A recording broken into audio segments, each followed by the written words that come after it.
They called it punishment.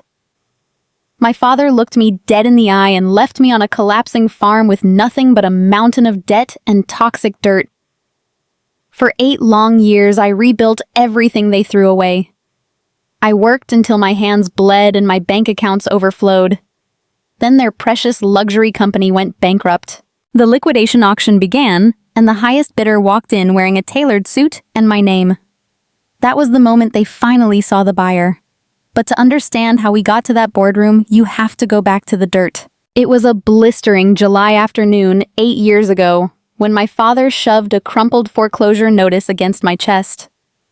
The paper felt heavy, loaded with a terrifying $200,000 in liens. I was 21 years old, standing on the cracked driveway of Oak Creek. Calling it a farm was a generous lie. It was a barren wasteland of poisoned soil and rotting wood located hours away from the polished Seattle life I had always known. "You want to be independent so badly?" "Maya, my father," Richard said.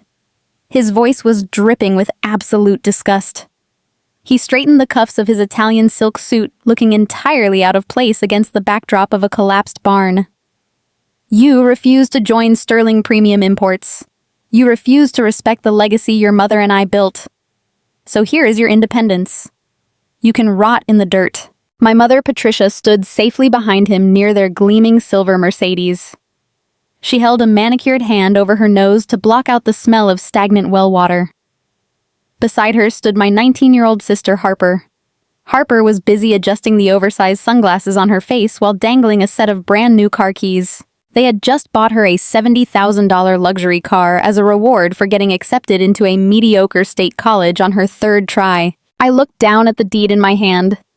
Oak Creek had belonged to a distant uncle who died in massive debt. My parents had inherited the liability, and instead of paying it off, they legally transferred it to me. They forged my signature on the acceptance forms using the joint bank account they controlled since I was a teenager. Now the state was threatening to seize the land, and I was the one legally responsible for a 6-figure deficit. "You set me up," I said. My voice was trembling, but not from fear. It was from a sudden, blinding clarity. "You dumped your toxic asset on me because I would not be your corporate puppet. We gave you a head start in real estate," my father mocked. A wicked smile spread across his face. "Consider it tough love. When the bank comes to seize the property and ruins your credit score for the next decade, maybe you will finally come crawling back and beg for a low-level clerical job at my company. But until then, do not call us. Do not ask for money. Family comes first, Maya, but you clearly do not want to be family." He turned his back on me and walked toward the car. Harper giggled, tapping her new phone screen. "Oh, Maya," she said in that sickly sweet tone she used whenever she was winning. "Marcus and I are driving down to Malibu to celebrate my new car. Have fun playing in the mud. Do not forget to wear sunscreen." She slid into the passenger seat of her luxury vehicle. Marcus, her boyfriend, and now her fiancé, was an ambitious African-American law student who was already interning at a top corporate firm. He sat in the driver's seat with a smug look of pure entitlement, fully bought into the illusion of the Sterling family wealth. He revved the engine and they pulled away, kicking up a thick cloud of toxic gray dust that coated my cheap sneakers. I stood completely alone on 200 acres of poisoned land. I had exactly $42 in my checking account. My cell phone service was scheduled to be cut off at midnight. The water from the tap ran brown and the foreclosure clock was ticking down to 0. They expected me to break. They expected me to panic and call them sobbing, begging for forgiveness so they could parade me around as the rebellious daughter who learned her lesson. I walked up the rotting wooden steps of the farmhouse and pushed open the front door. The hinges screamed in protest. The air inside smelled like decay and abandonment. I did not shed a single tear. I laid the foreclosure notice on a dusty counter and pulled out a notebook. They wanted me to rot in the dirt. But they forgot one crucial detail about dirt. It is the exact place where you plant something ruthless and watch it grow into an empire. 8 years is a long time to wait for an apology, but it is the exact right amount of time to quietly build an empire. I was standing on the wraparound mahogany porch of the main house holding a digital tablet that monitored the climate controls for my subterranean greenhouses. The morning air was crisp, carrying the clean scent of purified water and blooming organic crops. The toxic dirt my parents had abandoned me on was completely gone, replaced by acres of pristine, automated agriculture. Then the sharp crunch of expensive tires on my freshly graded gravel driveway shattered the peaceful silence. A stark white Mercedes-Benz roared up the quarter-mile stretch, moving way too fast for a rural country road. I recognized the luxury vehicle immediately. It was my father. The car jerked to a sudden halt right in front of my newly installed solar-powered security gates. Richard and Patricia stepped out of the luxury vehicle looking exactly as they had 8 years ago, just slightly more desperate behind their designer sunglasses. My father wore a sharp charcoal suit that probably cost more than my first piece of heavy farming equipment. My mother clutched an oversized leather handbag, stepping gingerly onto the crushed stone in a pair of ridiculous stiletto heels. They looked around the property, but they absolutely refused to see it. They did not see the immaculate white fencing, the towering solar arrays, or the state-of-the-art irrigation systems humming quietly in the background. They only saw what they wanted to see. To them, this was still the cursed, rotting wasteland they had dumped me on. Acknowledging my success would mean acknowledging they had made a terrible mistake, and the Sterling family never ever made mistakes. My mother immediately swatted at the air, complaining loudly about the country dust ruining her expensive silk blouse. My father completely ignored her, marching straight toward my porch with a thick manila folder clutched tightly in his fist. He did not wave. He did not smile. He moved with the aggressive entitlement of a man who firmly believed he owned the world and everyone living in it. I set my tablet face down on the patio table and crossed my arms. I had spent 8 years preparing for this exact moment, wondering what they would say when they finally realized I had not starved to death in the dirt. But Richard did not even offer a hollow greeting or ask how I was doing. He stormed up the wooden steps, breathing heavily, and slammed the thick folder onto my table with a loud, violent smack. The heavy parchment paper spilled out, revealing dense legal text and a bold title printed across the top: Quitclaim Deed. I stared at the document and then looked directly back up at the man who shared my DNA. "Sign it, Maya," my father demanded. His voice was a harsh, impatient bark, completely devoid of any paternal warmth. I brought a pen. "We need this finalized today before the commercial banks close at 5. I looked down at the paperwork again. It was a legally binding contract that would immediately transfer all of my ownership rights of Oak Creek directly back to Sterling Premium Imports. It stripped me of the land, the infrastructure, and every single physical asset I had bled to build over the last 8 years. I did not reach for the pen. Instead, I looked at my mother, who had finally made it up the porch stairs. "Hello, Mom," I said, keeping my voice perfectly calm and level. "It has been a long time." Patricia waved her manicured hand dismissively, completely ignoring my greeting. "Do not make this difficult, Maya." She sighed heavily, pulling off her sunglasses. "Your father is incredibly busy today, and we drove a very long way out into the middle of nowhere just to handle this. Just sign the transfer so we can get back to the city. The dust out here is simply terrible for my allergies, and I have a million things to do." I looked back at my father. "You drop a quitclaim deed on my porch after ignoring my existence for nearly a decade, and you expect me to just hand over my property. Why would I ever do that?" "It is not your property," my father snapped, slamming his open hand against the wooden table. "We transferred this liability to you for tax purposes 8 years ago. Now we need to liquidate the land to optimize our family assets. It is a simple corporate restructuring. Do not act like you own this place or have any real claim to it. You have just been squatting here playing in the mud while we handled the real business in Seattle." My heart pounded heavily against my ribs, but I kept my facial expression entirely impassive. Optimizing family assets was a fascinating choice of words coming from a man wearing a $5,000 suit. It meant they needed cash immediately. My mother stepped forward, placing a gentle hand on my father's shoulder to play her usual role of the manipulative peacemaker. "Maya, darling, you need to understand that the family business is evolving. We have a lot of major expenses right now. Your sister Harper is getting married in 3 months. You remember her fiancé, Marcus, He is a brilliant African-American corporate attorney working at one of the top law firms in the city. They are planning a massive luxury destination wedding in Tulum, and they need our financial support to start their new high-profile life together. We are liquidating some of our older dormant assets to free up cash flow. It is the least you can do after everything we provided for you growing up. The sheer audacity of her statement hung in the air like a thick, suffocating blanket. They wanted me to sign away the land I had salvaged from foreclosure just so they could fund my spoiled sister's luxury wedding. Harper had always been the priority. Even now, 8 years later, they expected me to happily sacrifice my entire livelihood so Harper and her lawyer fiancé could sip expensive champagne on a private beach. "You want to sell my farm to pay for Harper's wedding?" I asked, letting a sliver of ice bleed into my tone. "We want to sell our farm," my father corrected, forcefully leaning over the table to intimidate me. "The only reason your name is on that deed is because I put it there. You have been hiding out here for years, producing absolutely nothing of value. Meanwhile, your sister is actually building a future with a highly respected attorney. We have a corporate buyer interested in this acreage for a massive commercial warehouse development. They are willing to pay a premium for the raw land, and we need that capital cleared by the end of the week." He tapped the deed violently with his index finger. "I am not asking you, Maya. I am telling you. Sign the paper. You owe us for the roof we put over your head when you were a child. You owe us for the food you ate. You owe this family your loyalty." I looked at the pen resting on top of the legal document. I thought about the $200,000 in toxic liens I had paid off through grueling manual labor and sheer willpower.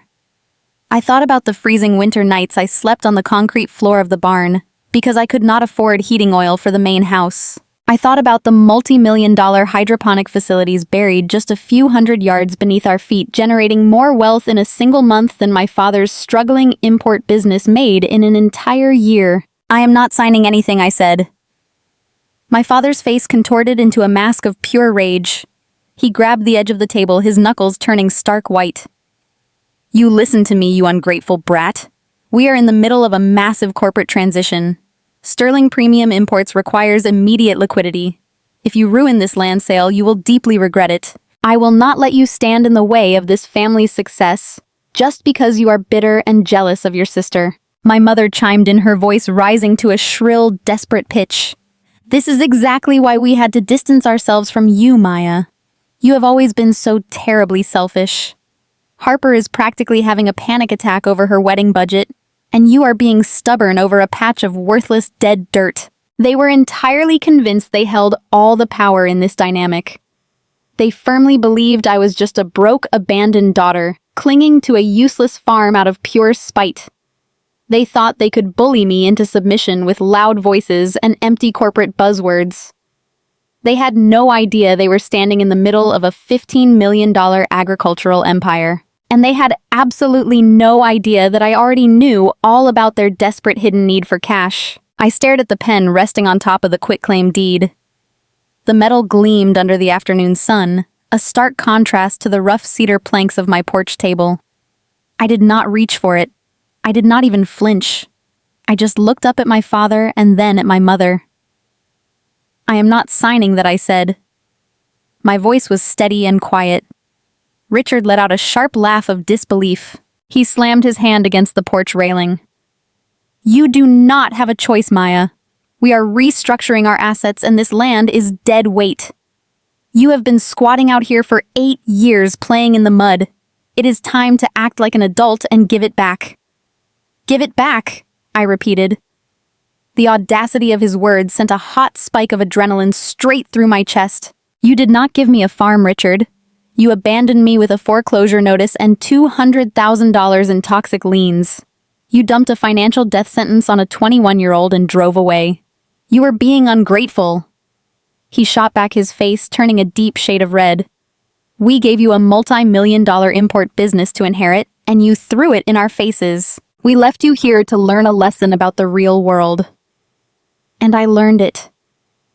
I said, stepping closer to him so he could see exactly how unafraid I was. "I learned that while you and Patricia ignored my existence for 8 straight years, I had to work 18-hour days just to keep the bank from seizing this property. I ripped out the poisoned soil with my bare hands. I negotiated with creditors. I cleared every single penny of that debt myself. This is not dead weight anymore. This land is fully operational. Patricia rolled her eyes and let out a dramatic theatrical sigh. She crossed her arms over her expensive silk blouse, looking around the property with absolute disgust. Oh, please, Maya, do not be a stubborn dirt farmer. You grew some tomatoes and managed to pay off a loan. That does not make you a business genius. It makes you a glorified gardener. We need this property back because we have actual corporate obligations. What kind of obligations? I asked, testing the waters to see exactly how desperate they were. Family obligations, Patricia snapped, stepping forward to stand next to my father. You owe us for raising you. We clothed you and fed you and paid for your entire life before you decided to turn your back on us. And right now, we need liquidity. Harper is marrying Marcus in exactly 3 months. It is going to be the social event of the season in Seattle, and Marcus comes from a very prominent African-American family. We are hosting a $40,000 destination bachelorette party in Tulum, and the wedding itself is going to cost over $250,000. We need the cash from this land to fund it. I stared at her, completely stunned by the sheer reality of their delusion. You want to sell my farm to pay for Harper to drink margaritas in Mexico. It is not your farm, my father bellowed. His patience was entirely gone. He grabbed the deed and shoved it toward my chest exactly like he had done with the foreclosure notice 8 years ago. You will sign this document right now. I have a commercial developer willing to pay premium cash for this acreage by the end of the week. I did not take the paper. I just looked past him toward the sweeping ridgeline of my property. They had absolutely no concept of what was sitting right under their noses. They thought I was growing tomatoes in the dirt. They could not see the massive subterranean facility hidden behind the tree line. They did not know that I had spent the last 8 years building a fully automated hydroponic gold mine. They did not know that my indoor vertical farming system utilized state-of-the-art algorithms to control climate and nutrient distribution, yielding millions of pounds of premium organic produce every single year. They thought this place was worth a few $100,000 to a local warehouse developer. They had zero idea that Oak Creek was actually valued at over $15 million. You are going to regret this, Maya, my father warned, his voice dropping to a low, menacing growl. Sterling Premium Imports is a massive powerhouse. We have legal resources you cannot even begin to comprehend. I finally looked at him, feeling a cold smile touch the corners of my mouth. You think you can intimidate me out of my own property? My father suddenly stopped yelling. The sudden drop in volume was far more dangerous than his shouting. He pulled out a linen handkerchief and wiped a bead of sweat from his forehead. He looked at my mother, signaling her to step back. Patricia crossed her arms and retreated to the edge of the porch, her stilettos clicking sharply against the wood. Richard took a deep breath and adjusted his expensive silk tie, smoothing down the lapels of his tailored suit. He was slipping into the role he played best, the reasonable, pragmatic businessman dealing with an unruly subordinate. Listen to me, Maya, he said, his tone dropping into a smooth, calculated register. I did not want to burden you with the complex details of corporate finance, but since you insist on being difficult, I will be perfectly transparent with you. Sterling Premium Imports is currently experiencing a minor cash flow issue. It is nothing serious. Just a temporary bottleneck with our overseas suppliers and a few delayed cargo shipments. We simply need a short-term bridge loan to cover operating costs until the end of the quarter. The banks are being unnecessarily strict with their lending requirements right now. We just need to leverage the equity of this land to secure the loan. It is merely collateral. A simple signature and you can go right back to playing in your little greenhouses. I stared at him, letting his lies hang in the air between us. A minor cash flow issue. I knew exactly what a temporary bottleneck looked like in the commercial shipping industry, and I knew my father was lying through his teeth. Men in $5,000 suits do not drive out to abandoned rural properties to beg their estranged daughters for collateral over a minor hiccup. He was bleeding money. He was drowning in massive corporate debt, and he was desperate enough to try and steal the very land he had cursed me with 8 years ago. The bitter irony of the situation was absolutely suffocating.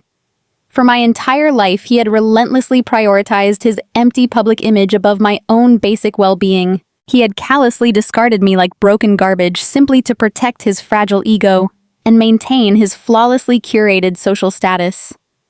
And now his entire luxury empire was completely crumbling under the crushing weight of his own profound financial incompetence. He desperately needed me to step up and somehow save him. "I am not signing my property over to secure your bad debts," I said, my voice completely steady. "You made your choices, and I made mine. Get off my porch." My father did not move. A dark, ugly shadow passed over his face, and the polite businessman vanished completely. He placed both of his hands flat on my cedar table, leaning his weight forward until his face was only inches from mine. "You are not listening to me," he whispered, his voice trembling with suppressed rage. "I am not giving you an option. You know Harper is marrying Marcus. What you do not know is that Marcus is a senior associate at the most ruthless corporate litigation firm in Seattle. He is extremely ambitious. He is fiercely protective of his future wife, and he is eager to prove his loyalty to this family. Marcus is already drafting the paperwork as we speak." "Paperwork for what?" I asked, refusing to break eye contact. "For the lawsuit," my father spat with a triumphant glare. "If you do not sign this quitclaim deed by tomorrow morning, Marcus will file a massive civil suit against you in state court. We will claim that you manipulated your late grandfather in his final days. We will tell a judge that you used undue influence and elder abuse to secure the original title to this farm before the foreclosure hit. Marcus has an entire legal team ready to freeze your bank accounts, seize your assets, and drag you through a brutal, agonizing litigation process that will drain every single penny you have ever made from this miserable dirt. You will spend years in a courtroom and you will lose everything. Sign the paper, Maya, or we will destroy you." I stood on the cedar porch and watched the silver Mercedes tear down the gravel driveway. The heavy tires kicked up a massive cloud of gray dust that coated the rustic wooden fence lining the property. My father was driving entirely too fast, letting his unchecked rage bleed into the accelerator. I did not move. I did not panic. I did not reach for my phone to call a friend and cry about how cruel my family had been. That version of Maya died 8 years ago, the day they left me stranded with a $200,000 debt and drove away laughing. Today, I just watched the dust settle. They truly believed they had terrified me. They thought bringing up Marcus and his powerful Seattle law firm would send me spiraling into submission. They were banking on the old family dynamic where my father barked an order, and I scrambled to obey just to earn a fraction of the approval he showered on Harper. They had absolutely no idea who they were dealing with anymore. My mother's shrill voice echoed in my head. "Do not be a stubborn dirt farmer, Maya. You owe us for raising you. Harper's wedding to Marcus is in 3 months and we need liquidity." The sheer entitlement was breathtaking. They wanted to liquidate the only home I had ever built for myself just to pay for my golden sister's extravagant parties. I turned away from the driveway and walked down the porch steps. The exterior of Oak Creek looked exactly like a struggling, independent farm. I kept it that way on purpose. The old farmhouse had peeling white paint on the siding, and the front barn looked weathered and beaten down by the harsh coastal storms. It was the perfect camouflage. I walked across the dirt yard and approached the heavy sliding doors of the main barn. To anyone driving past, it looked like a place where a desperate woman might keep a few rusty tractors. I pushed the heavy wooden door open and stepped inside. The air immediately shifted from the humid summer heat to perfectly climate-controlled precision. Past the stacked hay bales and vintage tools, I approached a solid steel door seamlessly built into the back wall. I pressed my thumb against the biometric scanner panel. A soft green light flared and the heavy locking mechanism engaged with a satisfying mechanical click. I pulled the door open and walked down the polished concrete stairwell, descending into the actual heart of my operation. My office sat directly beneath the main acreage. It was a massive subterranean space surrounded by thick soundproof glass. Through the glass walls, you could see the endless rows of my high-density vertical farming units bathed in specialized purple and blue LED lights. Millions of dollars of proprietary hydroponic equipment, hummed quietly purifying water and calculating exact nutrient mixtures. I walked into my office and sat down in my leather executive chair. I tapped the keyboard of my primary workstation and 3 massive monitors immediately flickered to life. I did not just grow organic tomatoes for local farmers markets. My parents thought I was a glorified gardener playing in the mud. They had completely failed to realize that over the last 8 years, I had quietly built Verdant Yields LLC into an absolute juggernaut. I opened my logistics portal and watched the live tracking data. Right at this exact second, I had a fleet of 80 refrigerated transport trucks moving premium organic produce across state lines. Verdant Yields controlled the entire organic supply chain for the Pacific Northwest. I supplied the biggest luxury grocery chains, the highest-rated restaurants, and the most exclusive private resorts from Portland all the way up to Vancouver. If you ate a high-end organic meal anywhere in a 300-mile radius, you were putting my product into your mouth. I opened my primary banking portal and typed in my encrypted passphrase. The screen loaded instantly, displaying my consolidated corporate accounts. The numbers glowed brightly against the dark background. My company cleared $15 million in pure profit annually. I had more liquid capital sitting in my secondary holding accounts than my father had generated in the entire lifetime of his struggling import business. He had stood on my porch wearing a suit bought on credit, demanding I hand over my land to fund Harper's destination wedding. He had called me a squatter. He actually believed he still held the legal rights to the ground beneath my feet, simply because he was my father. I clicked over to my secure legal directory and pulled up the original property files. I had meticulously archived everything. I did not just survive those early years. I documented every single breath I took to save this place. I opened the specific folder labeled Oak Creek Title. I stared at the digital copies of the receipts. 8 years ago, when they abandoned me with my late uncle's ruined estate, I did not just blindly start farming. I hired an independent auditor. I worked grueling 18-hour shifts, taking on brutal contract logistics work at night just to pay the state tax liens. I negotiated directly with the bank. I dug my hands into the toxic dirt until my fingernails bled. I had every single cashier's check, every wire transfer, and every legally binding settlement agreement perfectly categorized. It took me 3 brutal years to clear the $200,000 in debt they had anchored to my name. When the final payment cleared, the state officially granted me the unencumbered deed. I immediately transferred that deed into my private holding company. My father had 0 legal claim to this property. His threat to have Marcus drag me into court for manipulating my grandfather was a complete fabrication. It was an empty, hollow threat designed to trigger my childhood trauma. But looking at the $15 million sitting in my operating account, I felt entirely immune to their manipulation. I closed the banking tab and leaned back in my chair. They wanted a war over liquidity. They needed cash so desperately that they were willing to destroy me to get it. I decided right then that I was not going to hide in my glass office. The glare of my 3 massive monitors was suddenly interrupted by the harsh vibration of my cell phone buzzing against the glass desk.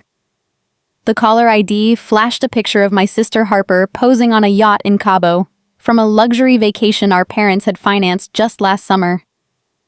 I stared at the ringing phone. It had been exactly 4 years since she last called me directly, and that was only because she needed a ride from a college party after maxing out her credit cards and getting stranded. I pressed the answer button and put the phone on speaker mode. There was no greeting. There was no asking how I was doing after 8 years of being discarded by the family. Harper's voice came through sharp and dripping with the kind of entitled impatience that only came from a lifetime of being told she was the absolute center of the universe. "Maya, listen to me," she commanded as if I were one of her personal assistants. "Mom just told me you are throwing a massive fit over some stupid property transfer. You need to stop being so incredibly selfish right now. I have a $40,000 deposit due for my destination bachelorette party in Tulum by the end of the week, and Dad said your little stunt is tying up my funding. You need to sell whatever rusty tractors you have sitting in the mud and wire the cash to my account by tomorrow morning." I leaned back in my leather chair, staring at the live logistics feed, tracking my 80 refrigerated trucks moving across the state highways. I let her words wash over me, marveling at the pure, unadulterated delusion. $40,000 for a party in Mexico. When I was 21 and left to freeze in a dilapidated farmhouse without running water, my parents told me I needed to learn the harsh, unforgiving realities of the real world. When Harper turned 21, they rented out a penthouse suite in downtown Seattle and bought her an entirely new designer wardrobe because she experienced a minor breakup. Now she actually expected me to liquidate my equipment to pay for her luxury beach vacation. Do you hear me? Maya, she snapped loudly into the receiver, her voice echoing in my quiet, subterranean office. I am not going to let your pathetic jealousy ruin my entire wedding experience. It is not my fault you decided to waste your 20s hiding in the dirt wearing cheap flannel and smelling like manure while I actually made something of my life. You are literally just sitting on dead equity. Dad said you do not even have a real business license. Just sell the scrap metal and do something useful for this family for once in your miserable life. The sheer irony was physically painful. I was looking at a commercial bank portal showing a $15 million profit margin, and she was demanding I sell imaginary scrap metal to fund a week of drinking margaritas on a private beach. I did not raise my voice. I did not scream. I asked her a simple, calm question. Why exactly do you think you can call me after years of complete silence and demand my property? Harper scoffed loudly, a harsh, abrasive sound. Because you owe us, Maya. You have always been a massive burden. And if you do not sign that deed over to Mom and Dad right now, Marcus is going to handle it. The mention of her fiancé brought a dark new layer of toxic tension into the conversation. Marcus was a brilliant, highly ambitious African-American corporate attorney who had recently made senior associate at one of Seattle's most ruthless and expensive law firms. My parents practically worshipped the ground he walked on because his prestigious career perfectly aligned with their desperate need to project an image of elite social status. Harper loved parading him around high society events like a shiny trophy. But more than that, she loved using his formidable legal power as a weapon against anyone who dared to tell her no. Marcus is actually sitting right next to me in our condo. Harper bragged, her voice swelling with smug satisfaction. He is already drafting the civil suit Dad warned you about. Marcus says he can have your personal bank accounts completely frozen by Monday morning. He has an entire team of junior associates looking into your financial history, and he says, we can easily prove you used elder abuse to trick grandfather into giving you that deed before he died. He is going to drag you through litigation until you are completely bankrupt. I listened to the steady hum of my climate control systems maintaining perfect atmospheric pressure for acres of organic crops directly above my head. Harper actually believed her fiancé was going to financially ruin me. She actually believed she was talking to a broke, helpless farmer who would crumble at the mere mention of a frozen checking account. She had absolutely no idea that my corporate legal team was currently on retainer for $200,000 a month and could crush her fiancé's entire law firm before lunchtime. You will not even be able to afford a public defender to protect yourself. Harper continued, her voice pitching higher with manic excitement. You will lose the farm and you will end up sleeping on the streets in downtown Seattle. So you can either sign the quitclaim deed today, or my future husband is going to legally destroy your entire existence. Are you actually stupid enough to try and fight a senior corporate litigator over a pile of toxic dirt? I could hear Marcus in the background of the call murmuring something in a deep, confident voice, likely agreeing with her ridiculous threats. It was almost poetic how confidently they were marching themselves into an absolute slaughter. Marcus says we are going to file the injunction in state court tomorrow.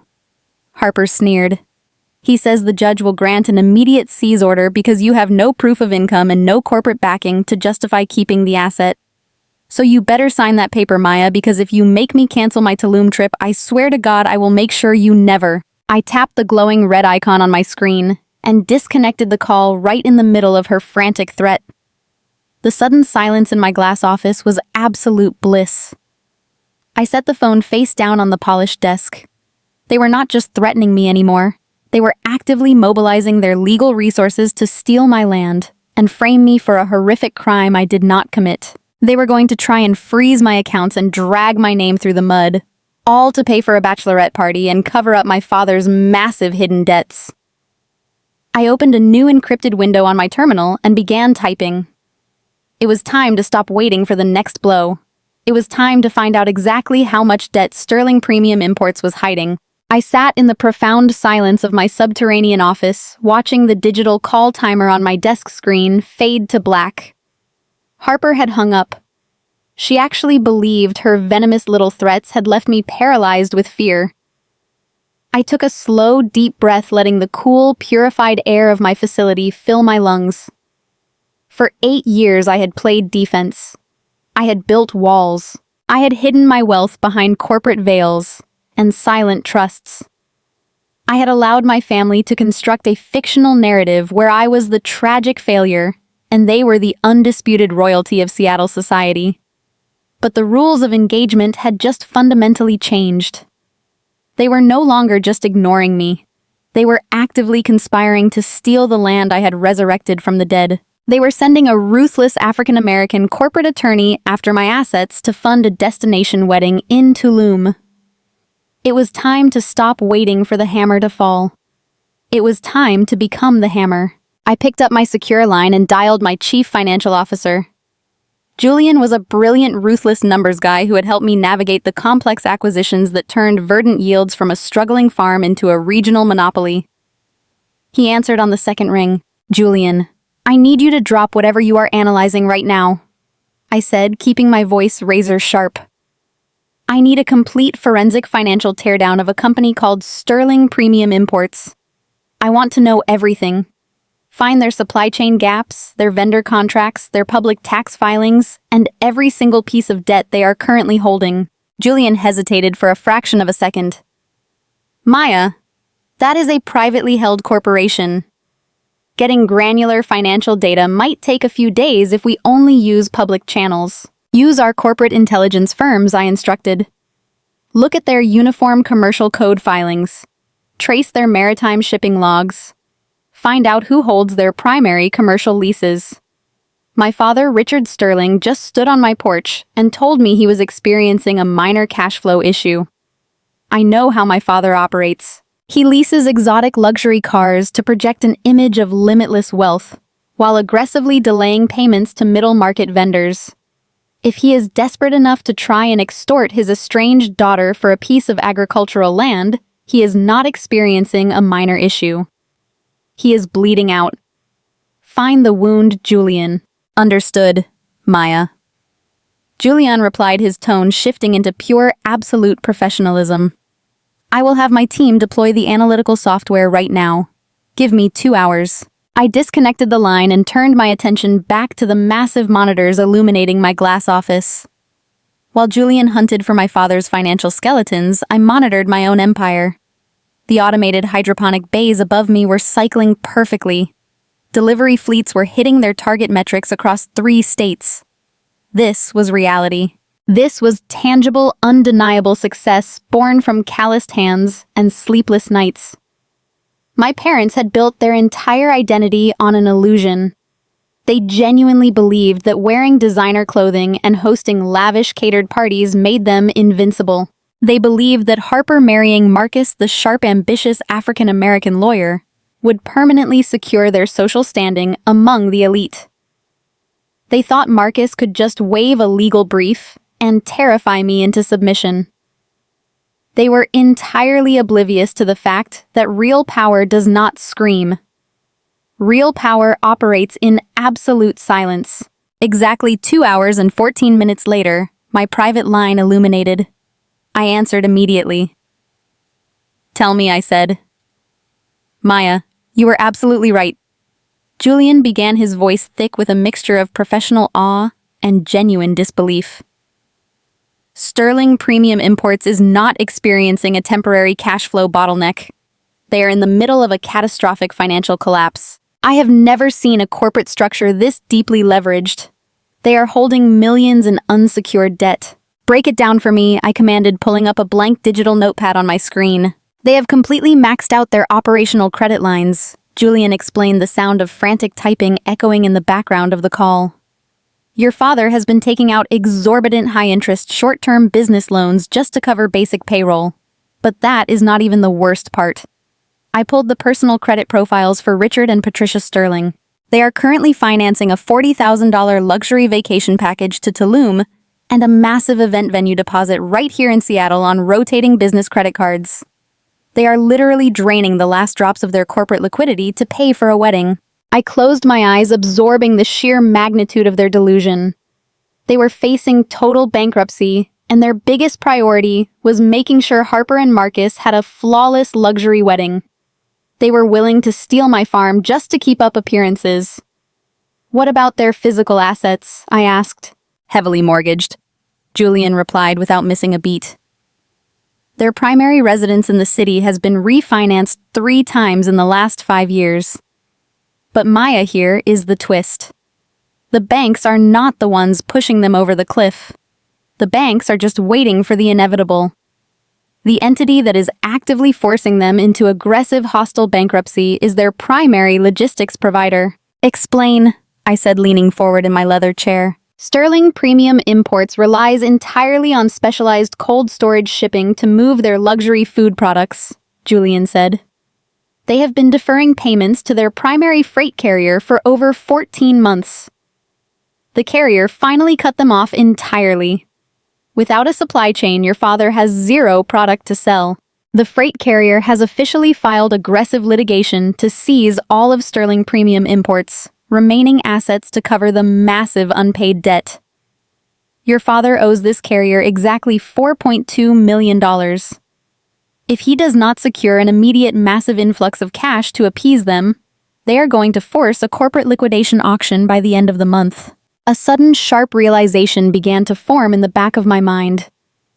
The logistics and freight sector in the Pacific Northwest was a highly consolidated industry. I knew the major players. I actively competed with them or bought them out. Julian, what is the name of the freight carrier holding the debt? I asked. My heart began a slow, heavy rhythm against my ribs. I am pulling up the corporate litigation filings right now, Julian said. Okay, here it is. The plaintiff forcing the bankruptcy is a commercial shipping conglomerate registered as Apex Logistics. The air in my subterranean office seemed to completely freeze. The name echoed in my mind, ringing like a massive heavy bell. Apex Logistics. Maya Julian continued completely unaware of the seismic shift occurring on my end of the line. The holding company structure for this creditor is incredibly rigid. They are not accepting settlement offers. They want the $4.2 million in full, or they are going to totally dismantle your father's company piece by piece. I did not respond immediately. I stared blindly at the glowing monitors, tracing the timeline in my head. 2 years ago, Verdant Yields was expanding at an exponential rate. I needed a massive, dedicated delivery fleet to handle my increasing crop yields. Instead of building a fleet from scratch, I utilized a blind corporate shell company to quietly purchase a failing commercial shipping entity. I bought it outright, absorbed its trucks into my agricultural network, and kept its existing commercial client portfolio intact to maintain regional dominance. The name of the company I purchased 2 years ago was Apex Logistics. Julian. I whispered, the absolute gravity of the situation settling deep into my bones. Who owns Apex Logistics? There was a brief pause on the line as Julian Cross referenced the internal corporate registry. He typed for a few seconds. Apex Logistics was acquired 2 years ago by a parent entity called Verdant Yields. LLC. Julian read aloud. Then his voice suddenly stopped. The silence on the line grew thick and heavy as the realization hit him. Maya, you own Apex Logistics. I sat back in my chair, the leather creaking softly in the quiet room. I looked up at the reinforced glass ceiling separating my underground command center from the toxic dirt my parents had abandoned me on. They had driven out here today to threaten me. My mother had mocked me, calling me a stubborn dirt farmer. Harper had called me a worthless burden. My father had promised to unleash Marcus and his prestigious law firm to crush my life. They were desperately hunting for cash to pay off a faceless, ruthless corporate creditor who was actively destroying their entire legacy. They had absolutely no idea that I was the creditor. I was not just the estranged daughter they had discarded 8 years ago. I was not just a convenient scapegoat they could bully into submission. I was the apex predator circling their dying empire. I held the debt. I held the kill switch. And I was the one forcing them into absolute total bankruptcy. Julian. I said, my voice dropping into a register of cold, terrifying calm. Call our legal department. Instruct them to completely reject any and all settlement extensions from Sterling Premium Imports. I want the pressure maximized. Push them straight to the liquidation auction. Understood. Maya Julian said, his voice laced with renewed aggressive energy. We will crush them. I hung up the phone. A dark, profoundly satisfying smile spread across my face. My family wanted a war over assets and liquidity. They were about to get a massacre. The morning sun was barely cresting over the coastal ridge when my perimeter security system flared to life. I was standing inside bay number 4 of my subterranean facility, calibrating the nutrient drip for a new strain of organic basil. The reinforced glass walls of my office hummed as a silent red light pulsed on my primary monitor, indicating a breach at the outer gate. I tapped the screen, bringing up the high-definition camera feeds that monitored every inch of Oak Creek. 3 black luxury vehicles were idling at the end of my gravel driveway. The lead vehicle, a pristine Mercedes SUV, had simply bypassed the initial warning signs and parked directly in front of the main barn, blocking the access road for my delivery trucks. I zoomed in on the camera feed. My sister Harper stepped out of the passenger side wearing a pristine white linen dress and oversized designer sunglasses, looking completely absurd against the backdrop of my working agricultural facility. She immediately began swatting at the morning mist, complaining about the damp air ruining her hair. Then the driver stepped out. It was Marcus. I had only met my future brother-in-law a handful of times, but his arrogant posture was unmistakable. He wore a razor-sharp navy blue tailored suit that probably cost more than a reliable used car. His expensive leather shoes crunched against the crushed stone as he walked around the vehicle, moving with the aggressive entitlement of a man who firmly believed the entire world was his personal courtroom. 4 other men piled out of the remaining vehicles carrying clipboards, laser measuring tools, and digital cameras. Private commercial land appraisers. They were actually bringing commercial real estate appraisers onto my property to evaluate it for their luxury wedding fund. I watched the monitors for another 10 seconds, letting the sheer audacity of the invasion wash over me. They did not call. They did not ask for permission. They simply showed up with a small army of corporate vultures ready to carve up my livelihood and sell it to the highest bidder. I did not panic. I calmly locked my workstation, wiped the organic nutrient solution from my hands with a clean towel, and walked up the concrete stairwell toward the surface. When I pushed open the heavy wooden doors of the main barn, the crisp coastal air hit my face. Harper was already directing the appraisers, pointing her manicured finger toward the eastern ridgeline where she assumed the property ended. Marcus stood beside her, holding a thick leather briefcase, checking his expensive watch with a look of profound irritation. He looked up as I stepped out into the gravel yard. I was wearing faded denim work pants, heavy work boots, and a thick canvas jacket.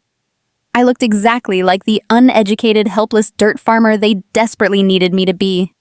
Maya Harper called out, her voice echoing across the quiet yard. She did not sound happy to see me. She sounded severely annoyed that she had to deal with me at all. We are on a very tight schedule today. Marcus took the morning off from his firm specifically to handle your little situation, so I need you to cooperate. The appraisers are going to take some measurements and evaluate the raw acreage for the commercial developers. Just stay out of their way. I stopped about 10 feet away from them. I crossed my arms and looked directly at Marcus, ignoring my sister completely. You are trespassing on private property, I said, my voice perfectly level. Tell your men to get back in their vehicles and leave immediately before I call the local authorities. Marcus let out a short, condescending laugh. It was the exact same laugh my father used when he wanted to make someone feel incredibly small. He stepped forward, closing the distance between us, looking down at me with absolute legal superiority. He did not see a successful business owner. He saw a roadblock. "Let us not make this unnecessarily hostile," Maya Marcus said, using that smooth, calculated corporate voice designed to completely intimidate opposing counsel. "Your father briefed me on your refusal to sign the quitclaim deed yesterday. While I understand you might feel some emotional attachment to this dirt, you need to understand the legal reality of your situation. You are currently occupying an asset that belongs to the Sterling Family Trust. I am here to formally initiate the asset recovery process." I stared at him, letting his empty words hang in the air. Asset recovery process. It was a fascinating choice of vocabulary for a blatant attempt at theft. Marcus popped open his leather briefcase and pulled out a thick stack of legal documents. The papers were covered in dense formatting and bold red stamps. He held them up as if they were a holy relic. "This is a formal notice of intent to reclaim," he said, his voice dripping with intense condescension. "I reviewed the original transfer documents from 8 years ago. The deed you hold was executed under highly questionable circumstances. We have sworn affidavits prepared stating that you exerted undue influence over your late grandfather to secure his signature while his mental capacity was severely diminished. We are citing a breach of fiduciary duty and illegal manipulation of a vulnerable senior citizen. If you force me to file this in state court tomorrow morning, I will have a judge issue an immediate injunction freezing your rights to this land. You will be locked out of the property by the end of the week." Harper stepped up next to him, linking her arm through his with a smug, triumphant smile. "See, Maya, I told you he was brilliant. Marcus is a senior associate. He handles multi-million-dollar corporate mergers every single day. You cannot possibly fight him. Just be a good sister, sell whatever rusty tractors you have sitting in the mud, and sign the paper. I have a $40,000 deposit due for my destination bachelorette party in Tulum by the end of the week, and Dad said your little stunt is tying up my funding.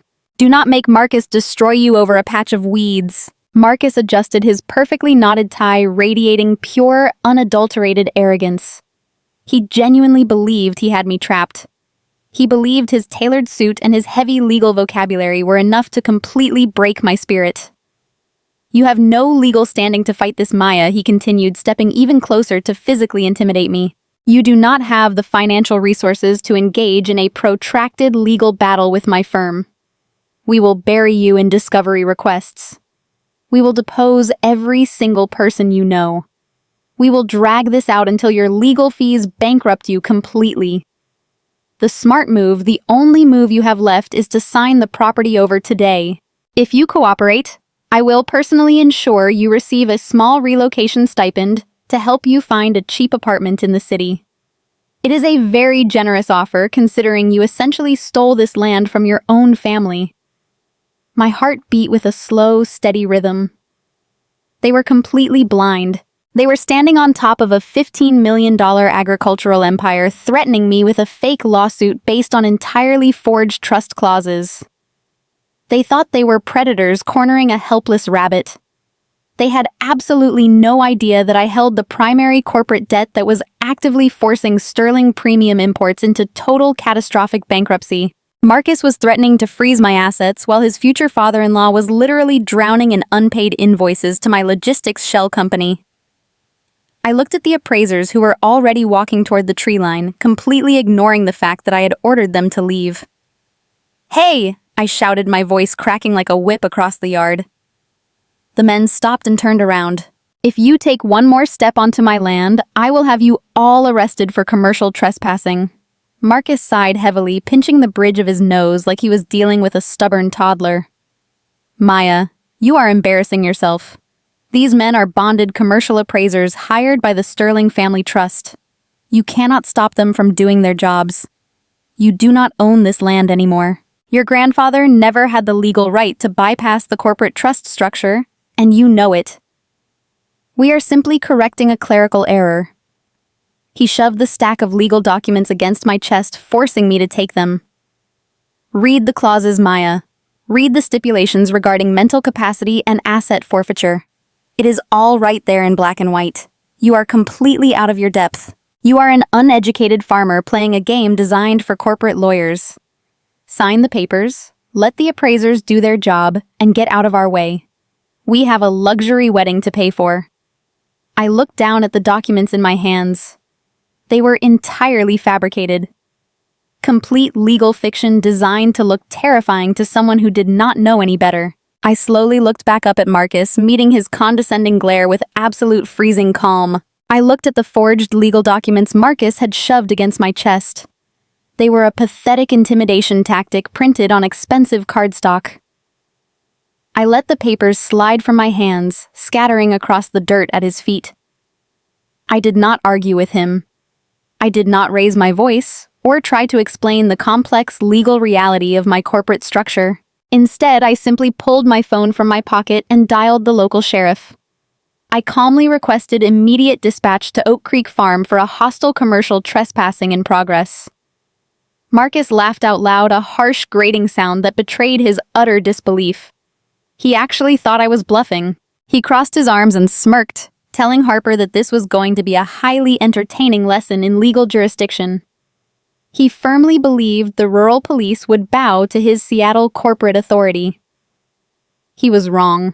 When the two county cruiser SUVs hit the gravel driveway 15 minutes later, the atmosphere shifted instantly.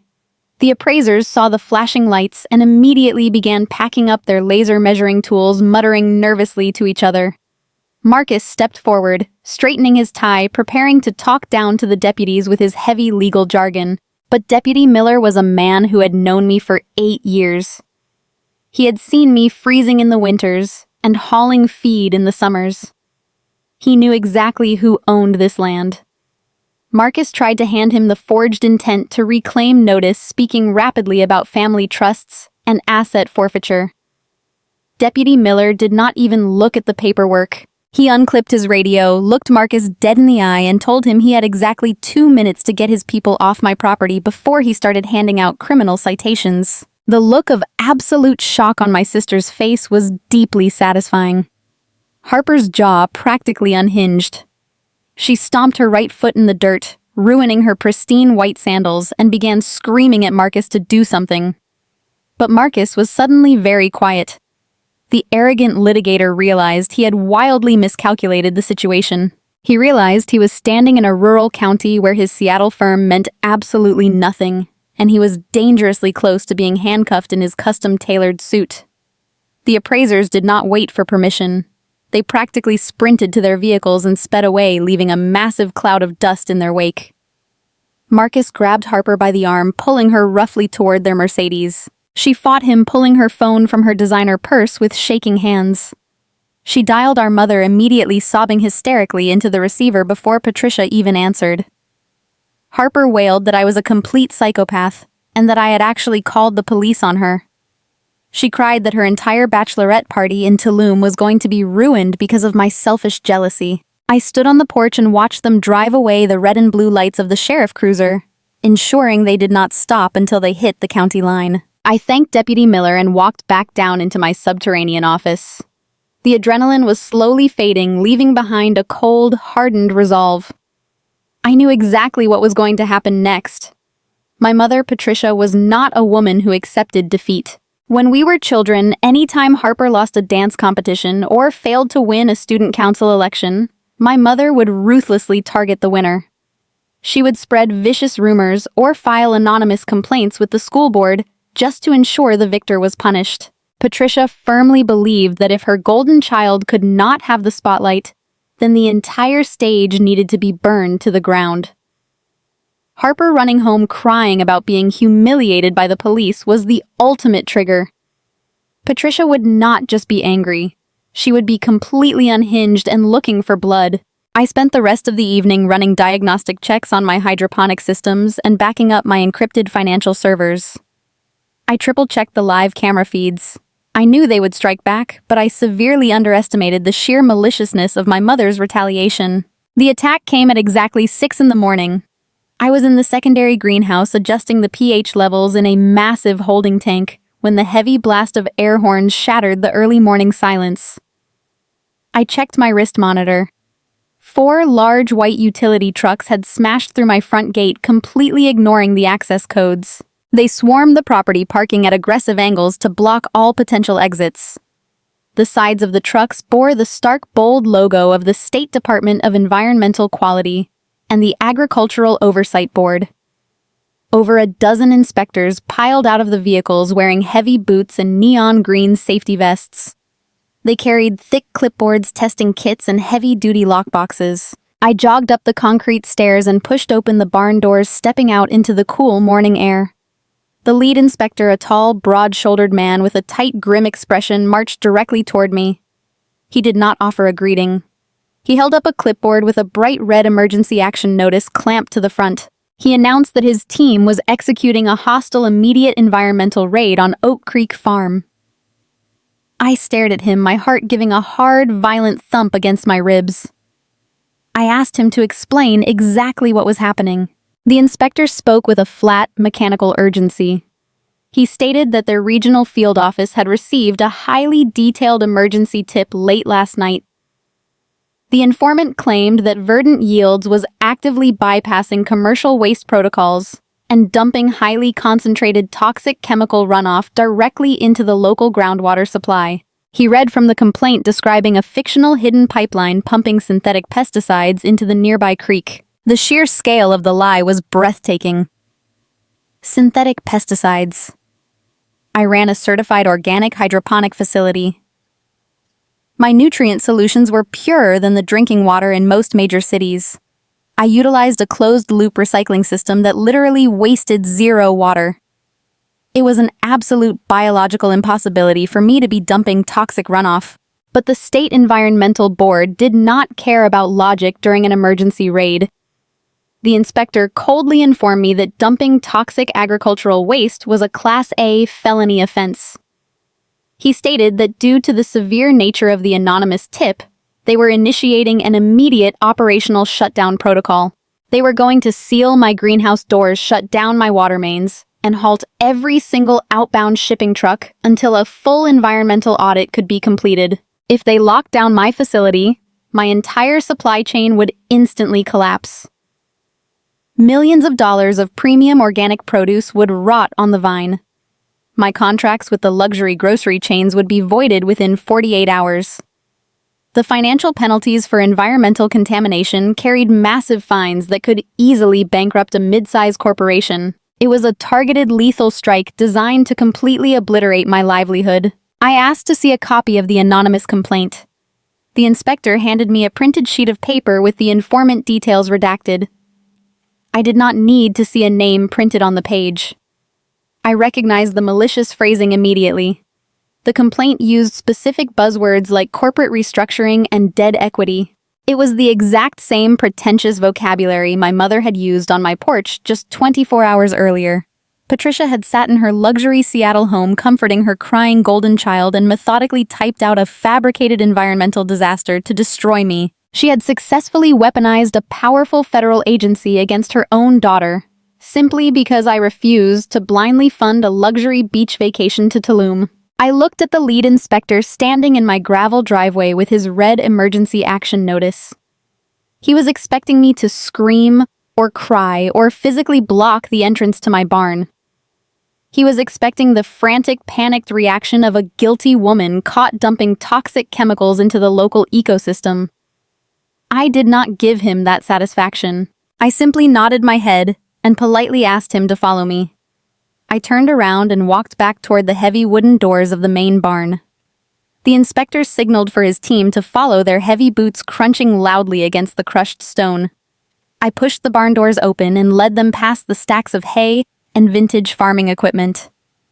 I could feel their skeptical eyes on my back. They thought they were walking into a rusted, hazardous nightmare filled with unregulated pesticides. Then we reached the solid steel biometric door at the back of the barn. I pressed my thumb against the scanner panel. The heavy mechanical locks disengaged with a loud, echoing click. I pulled the steel door open and gestured for the inspection team to head down the polished concrete stairwell. The lead inspector stepped past the threshold and immediately froze. The entire team of state environmental agents stopped dead in their tracks. They were staring down into a massive subterranean facility, glowing with clean purple and blue agricultural LED lights. I walked past them and led the way down into the heart of verdant yields. "Welcome to my farm," I said, keeping my voice perfectly calm and professional. "You have my absolute and complete permission to inspect every single inch of this facility. Take all the water samples you need." The lead inspector slowly lowered his clipboard, his eyes wide as he took in the sheer scale of the operation. This was not a dirt farm with a hidden pipe leaking toxins into a creek. This was a pristine, sterile, multi-million-dollar agricultural laboratory. I walked them through the primary cultivation bays, explaining the engineering behind my setup. I showed them the massive reverse osmosis filtration tanks that purified our water supply before it ever touched a single plant. I explained the proprietary closed-loop irrigation system. I detailed how every drop of water was continuously recycled, tested for exact nutrient density, and sanitized using industrial ultraviolet light arrays. There was absolutely zero external runoff. We did not even have an external drainage pipe connected to the local watershed, because the system was entirely self-contained. The state agents pulled out their testing kits and began taking samples from the primary reservoirs. They swabbed the floors, they checked the air quality metrics, and they inspected the digital logs of my climate control algorithms. For 3 hours, the state agricultural team scoured my facility, looking for the toxic disaster my mother had promised them. They found nothing but absolute, flawless perfection. In fact, my internal safety and purity standards massively exceeded the strict federal regulations for organic commercial farming. By the time we walked back up the concrete stairs to the surface, the lead inspector looked deeply embarrassed. He realized he had mobilized a massive emergency response team based on a completely fabricated malicious lie. He stopped on the porch and began signing off on a thick stack of green clearance forms. "I am formally closing this investigation," he said, handing me the official state clearance documents. "Your facility is immaculate. I sincerely apologize for the aggressive intrusion this morning. We are legally required to respond to anonymous environmental threat tips with immediate action, but it is painfully obvious someone is wasting our time." I took the green clearance forms and thanked him for his professionalism. Then I asked him for the original intake report. I explained that I needed a copy for my corporate legal records to document the false accusation. He hesitated for a moment, but ultimately pulled a printed sheet from the back of his clipboard and handed it to me. I watched the fleet of white state utility trucks drive away from Oak Creek. As soon as they cleared the front gate, I walked straight back down into my glass office and locked the door. I spread the anonymous intake report across my desk. The state hotline utilized an automated digital logging system for emergency tips submitted through their web portal. The informant had hidden their name, but they had been careless enough to submit the complaint without routing it through a secure proxy server. The raw IP address of the submitting computer was printed right there in black and white at the bottom of the intake form. I opened a secure terminal on my workstation and ran a trace on the numeric string. I did not expect it to be difficult, but I was genuinely shocked by the sheer arrogance of the digital footprint. The IP address did not bounce to a random coffee shop or a public library. It traced directly to a dedicated commercial server block registered in downtown Seattle. I ran a secondary cross-reference through my corporate intelligence software. The location pinged back with absolute pinpoint accuracy. The anonymous tip claiming I was poisoning the local water supply had been submitted from a computer on the executive floor of Sterling Premium Imports. My mother, Patricia, had not just made a petty phone call to annoy me. She had used her own husband's corporate network to file a fraudulent environmental disaster report with a federal agency. She had committed a severe federal crime just to punish me for not paying for Harper's bachelorette party. She actually thought she was being clever. She thought she was untouchable. She had just handed me the exact weapon I needed to destroy them completely. I was staring at the IP trace results when my desk phone rang. It was not a call from my mother or my father. It was a direct call from Marcus. The ambitious corporate attorney was calling me personally. I pressed the speaker button and leaned back in my chair. "Listen to me very carefully," Maya Marcus snapped his voice tight with aggressive frustration. I do not know who you bribed at the environmental department, but it is not going to save you. We just received notification that your property cleared the emergency inspection. Harper is completely hysterical because she thought this was going to force you to sell. You think you are so smart playing these little games with state inspectors, but you are just delaying the inevitable. I am finalizing the civil suit right now. You are going to sign that property over to Richard, or I am going to legally dismantle your entire life. I listened to his arrogant threats, noting the slight edge of panic bleeding into his tone. He was furious that my mother's illegal sabotage attempt had failed. He was staring at the public state clearance file on his computer, trying to figure out how a poor dirt farmer had passed a rigorous federal audit in 3 hours. You are looking at the state clearance document right now, aren't you, Marcus? I asked, my voice perfectly calm. Yes, I am looking at it, he spat back. And it changes absolutely nothing. You are still an uneducated squatter sitting on stolen family equity. Read the document, Marcus first instructed. Read the name of the corporate entity that holds the deed to Oak Creek Farm. Read it out loud. There was a sharp silence on the phone. I could hear the sound of him clicking his mouse and scrolling through the digital file. He was looking for my personal name. He was expecting to see Maya Sterling listed as a vulnerable individual property owner. Instead, he found the registered corporate title, Verdant Yields, LLC. Marcus read his voice, losing a fraction of its aggressive edge.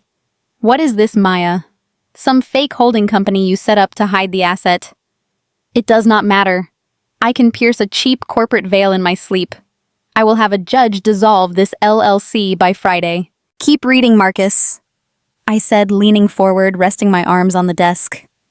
Look at the attached state agricultural valuation. The Environmental Board requires a mandatory asset valuation for all commercial facilities cleared under a Class A operational audit. It is printed right there on page 4. Tell me what my fake holding company is worth. I heard the sound of him scrolling further down the document. Then the silence stretched out, becoming thick and heavy and suffocating. The arrogant, confident breathing on the other end of the line suddenly stopped. I knew exactly what Marcus was looking at. He was looking at the certified state appraisal of my subterranean hydroponic facility. He was looking at the automated robotics, the proprietary climate algorithms, and the massive commercial distribution contracts. He was looking at a verified operational valuation of over $15 million. Marcus, I said, my voice slicing through the dead silence on the line. You are a senior associate at a very prestigious law firm. You handle multi-million-dollar mergers every single day. Tell me, Marcus, how exactly do you plan to freeze the assets of a $15 million commercial monopoly? He did not answer. The absolute sheer panic was practically radiating through the phone speakers. He had spent the last 2 days threatening to bankrupt a helpless dirt farmer. He had bragged to Harper that he was going to destroy me over a patch of weeds. Now he was staring at a state-certified document proving that the woman he was trying to intimidate was worth 10 times more than the failing import business he was trying to save. You want to drag me into state court, Marcus? I continued, my tone dropping into a cold, ruthless register. You want to file a frivolous civil suit against Verdant Yields LLC to try and steal my equity for a destination wedding. Please do it. I have a corporate legal team on retainer who will happily countersue you for malicious prosecution and professional misconduct. I will drag you before the State Bar Association, and I will personally see to it that you are stripped of your license to practice law before you even marry my sister. Maya Marcus stammered, his voice completely devoid of its former arrogance. His corporate mask had entirely shattered. Maya, wait. I did not realize. Richard told me this was just a simple piece of raw land. He told me you were just growing vegetables. Richard lied to you, I said softly. Just like he lied to you about his minor cash flow issues. You should really look into the debt-holding structure of Sterling Premium Imports, Marcus. You might be surprised to find out who actually owns your future father-in-law. I reached out and ended the call, leaving Marcus alone with his crushing, terrifying realization. The trap was officially sprung. My family had marched confidently onto the battlefield, completely unaware that they had just declared war on a ghost holding a nuclear arsenal. I stared at the glowing red timer on my desk screen long after the call disconnected. Harper had hung up, perfectly convinced her venomous little threats had left me paralyzed with fear. I took a slow, deep breath, letting the cool, purified air of my facility fill my lungs. For 8 years, I had played defense. I had built walls. I had hidden my wealth behind corporate veils and silent trusts. I had allowed my family to construct a fictional narrative where I was the tragic failure, and they were the undisputed royalty of Seattle society. But the rules of engagement had just fundamentally changed. They were no longer just ignoring me. They were actively conspiring to steal the land I had resurrected from the dead. They were sending a ruthless corporate attorney after my assets to fund a destination wedding in Tulum. It was time to stop waiting for the hammer to fall. 3 days after the failed environmental raid, my phone buzzed with a message from my father. The text was surprisingly polite, completely devoid of his usual commanding bark. He asked me to meet him in downtown Seattle at a highly exclusive restaurant called The Sovereign. He claimed he wanted a formal peace treaty. He wrote that the fighting had gone too far and that he was ready to sit down and discuss a reasonable compromise regarding Oak Creek Farm. I stared at the message from the quiet sanctuary of my glass office. A reasonable compromise. Richard Sterling did not know the meaning of the word. He was a man who viewed compromise as a weakness, but I knew exactly what was happening. His logistics provider, my holding company, was tightening the noose on his unpaid $4 million debt. The liquidation countdown was ticking loudly in his ears, and the utter failure of my mother's fake environmental tip had left him completely out of options. He was cornered. I replied with a single word, confirming I would be there. I did not show up in my faded denim work pants. I traded my farm gear for a sleek, tailored black blazer and crisp trousers, a quiet reflection of the $15 million enterprise I had built entirely without their help. The drive from the coast into the heart of Seattle took just over 2 hours, giving me plenty of time to mentally prepare for whatever trap they had set. The Sovereign was exactly the kind of pretentious, overpriced establishment my parents used to validate their social standing. It featured valet parking, towering crystal chandeliers, and a menu where entrees did not list their prices. It was a place designed to make outsiders feel immediately inferior. I walked past the velvet ropes and gave my name to the hostess. She led me through the dimly lit dining room, past tables of wealthy tech executives and local politicians. As we approached a large circular booth tucked into a private corner, I saw the ambush. It was not just my father waiting to discuss a truce. It was the entire toxic ensemble. Richard sat at the head of the table wearing his usual aggressive scowl. Patricia was beside him, draped in designer silk, sipping sparkling water. Across from them sat Harper wearing a cocktail dress that screamed expensive, alongside her fiancé Marcus, who was already checking his platinum watch with deep annoyance. The peace treaty was a complete lie. This was a forced family tribunal. They had assembled their entire firing squad to bully the stubborn dirt farmer into submission. I did not turn around and walk away. I slid into the empty leather chair opposite my father, placing my bag calmly on the table. Well, look who finally decided to join civilization. Harper sneered, immediately leaning back in her chair. I am honestly shocked they let you pass the front door, Maya. You usually smell like fertilizer. Did you actually have to buy a new jacket just to come to the city? I ignored her entirely and looked directly at my father. You said this was a private meeting to discuss a compromise, Richard. I did not realize you needed an entire audience to have a conversation. My father cleared his throat, adjusting his tie. We are a family, Maya.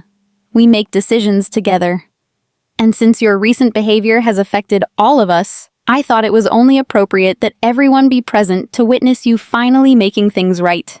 Besides, Marcus has graciously offered his legal expertise to help draft a settlement agreement that protects the Sterling family assets from your erratic outbursts. Marcus leaned forward, resting his elbows on the crisp white tablecloth. He gave me a patronizing smile like a predator playing with a wounded bird.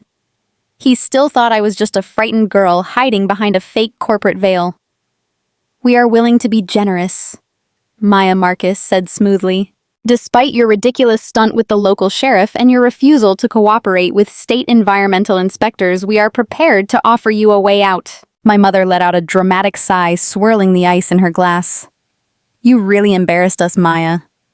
Having the police remove commercial appraisers from our own land, and then that horrific business with the environmental board. I was absolutely terrified that you were actually poisoning the local water supply. It is a miracle they did not arrest you and shut the whole place down." I looked at Patricia, marveling at her flawless ability to play the innocent victim. She had personally filed that fabricated toxic waste report. She had tried to trigger an immediate federal shutdown of my entire supply chain. And now she was sitting in a luxury restaurant pretending to be a concerned mother. Her sociopathy was truly boundless. "It is a miracle," I agreed, keeping my voice perfectly flat. "Especially since the anonymous tip traced back to a rather interesting location. But we can talk about that later." Before Patricia could have processed the threat in my statement, the waiter arrived. The dynamic at the table shifted instantly as my family slipped into their favorite pastime. Spending money they did not have to impress people who did not care. My father did not even look at the menu. He ordered 2 bottles of an elite vintage French Bordeaux that I knew from experience cost over $600 apiece. Harper loudly demanded the imported Wagyu steak and a dozen fresh oysters for the table. Marcus ordered the butter-poached lobster and a premium scotch. My mother added a selection of imported caviar and truffle appetizers. They ordered with reckless, aggressive abandon. I ordered a simple salad and a glass of tap water. The sheer volume of food and alcohol they were requesting easily pushed the bill past the $2,000 mark. I watched them perform their little theater of wealth, knowing exactly how much debt was crushing their corporate accounts. They were financing this entire luxury dinner on credit cards that were terrifyingly close to their absolute limits. But as the waiter collected the menus and walked away, my father leaned back and delivered the punchline to his elaborate trap. "We decided to order the best on the menu tonight, Maya, because we want to celebrate."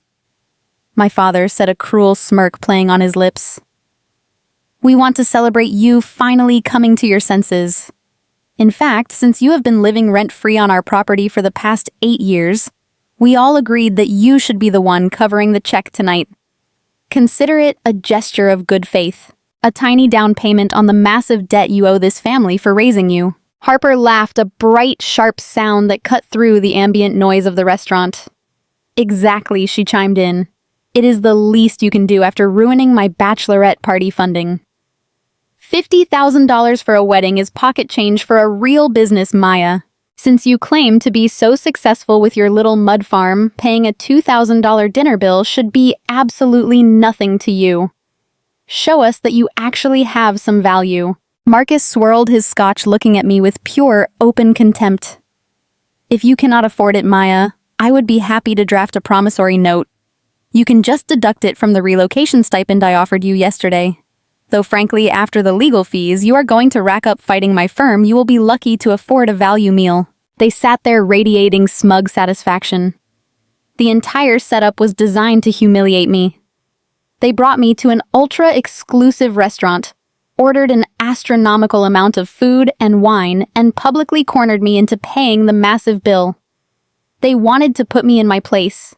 They wanted to watch me panic sweat and ultimately break down in front of Seattle's elite. They expected me to beg for their mercy or run away in tears, proving once and for all that I was the pathetic failure they had always claimed I was. I looked at the 4 of them sitting around the table, entirely convinced of their own superiority. They were clinging to an illusion of wealth while their entire empire burned to the ground. They wanted to force me to pay a $2,000 dinner bill to prove I was beneath them. They had no idea that tomorrow morning I was going to call in a $4 million debt and completely obliterate their entire existence. I did not break eye contact with my father. I reached for my glass of water, took a slow, deliberate sip, and prepared to drop the bomb. I set my glass down on the crisp white tablecloth, making sure it rested perfectly inside the condensation ring. My father, Richard, was staring at me with a smug, satisfied grin, waiting for me to panic over the $2,000 dinner bill he had dumped in my lap. I simply looked at him and let the silence stretch out until his grin began to falter. He shifted in his leather chair, leaning forward. The gloating over the check was just the appetizer. Now it was time for the main course. I am a reasonable man, Maya. My father began, his voice dropping into a low, serious register. I brought you here because despite your childish stunts, you are still my daughter. I am willing to forgive your behavior and offer a genuine compromise. But you must understand that the Sterling family is navigating a highly sensitive corporate transition. My mother, Patricia, nodded gravely, sipping her sparkling water as if discussing a minor inconvenience rather than a catastrophic financial collapse. Your father has been working so hard, Maya, she murmured. I kept my expression entirely neutral.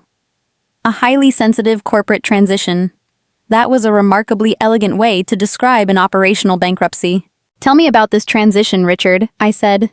I am fascinated to hear how you plan to manage it. My father leaned closer, lowering his voice.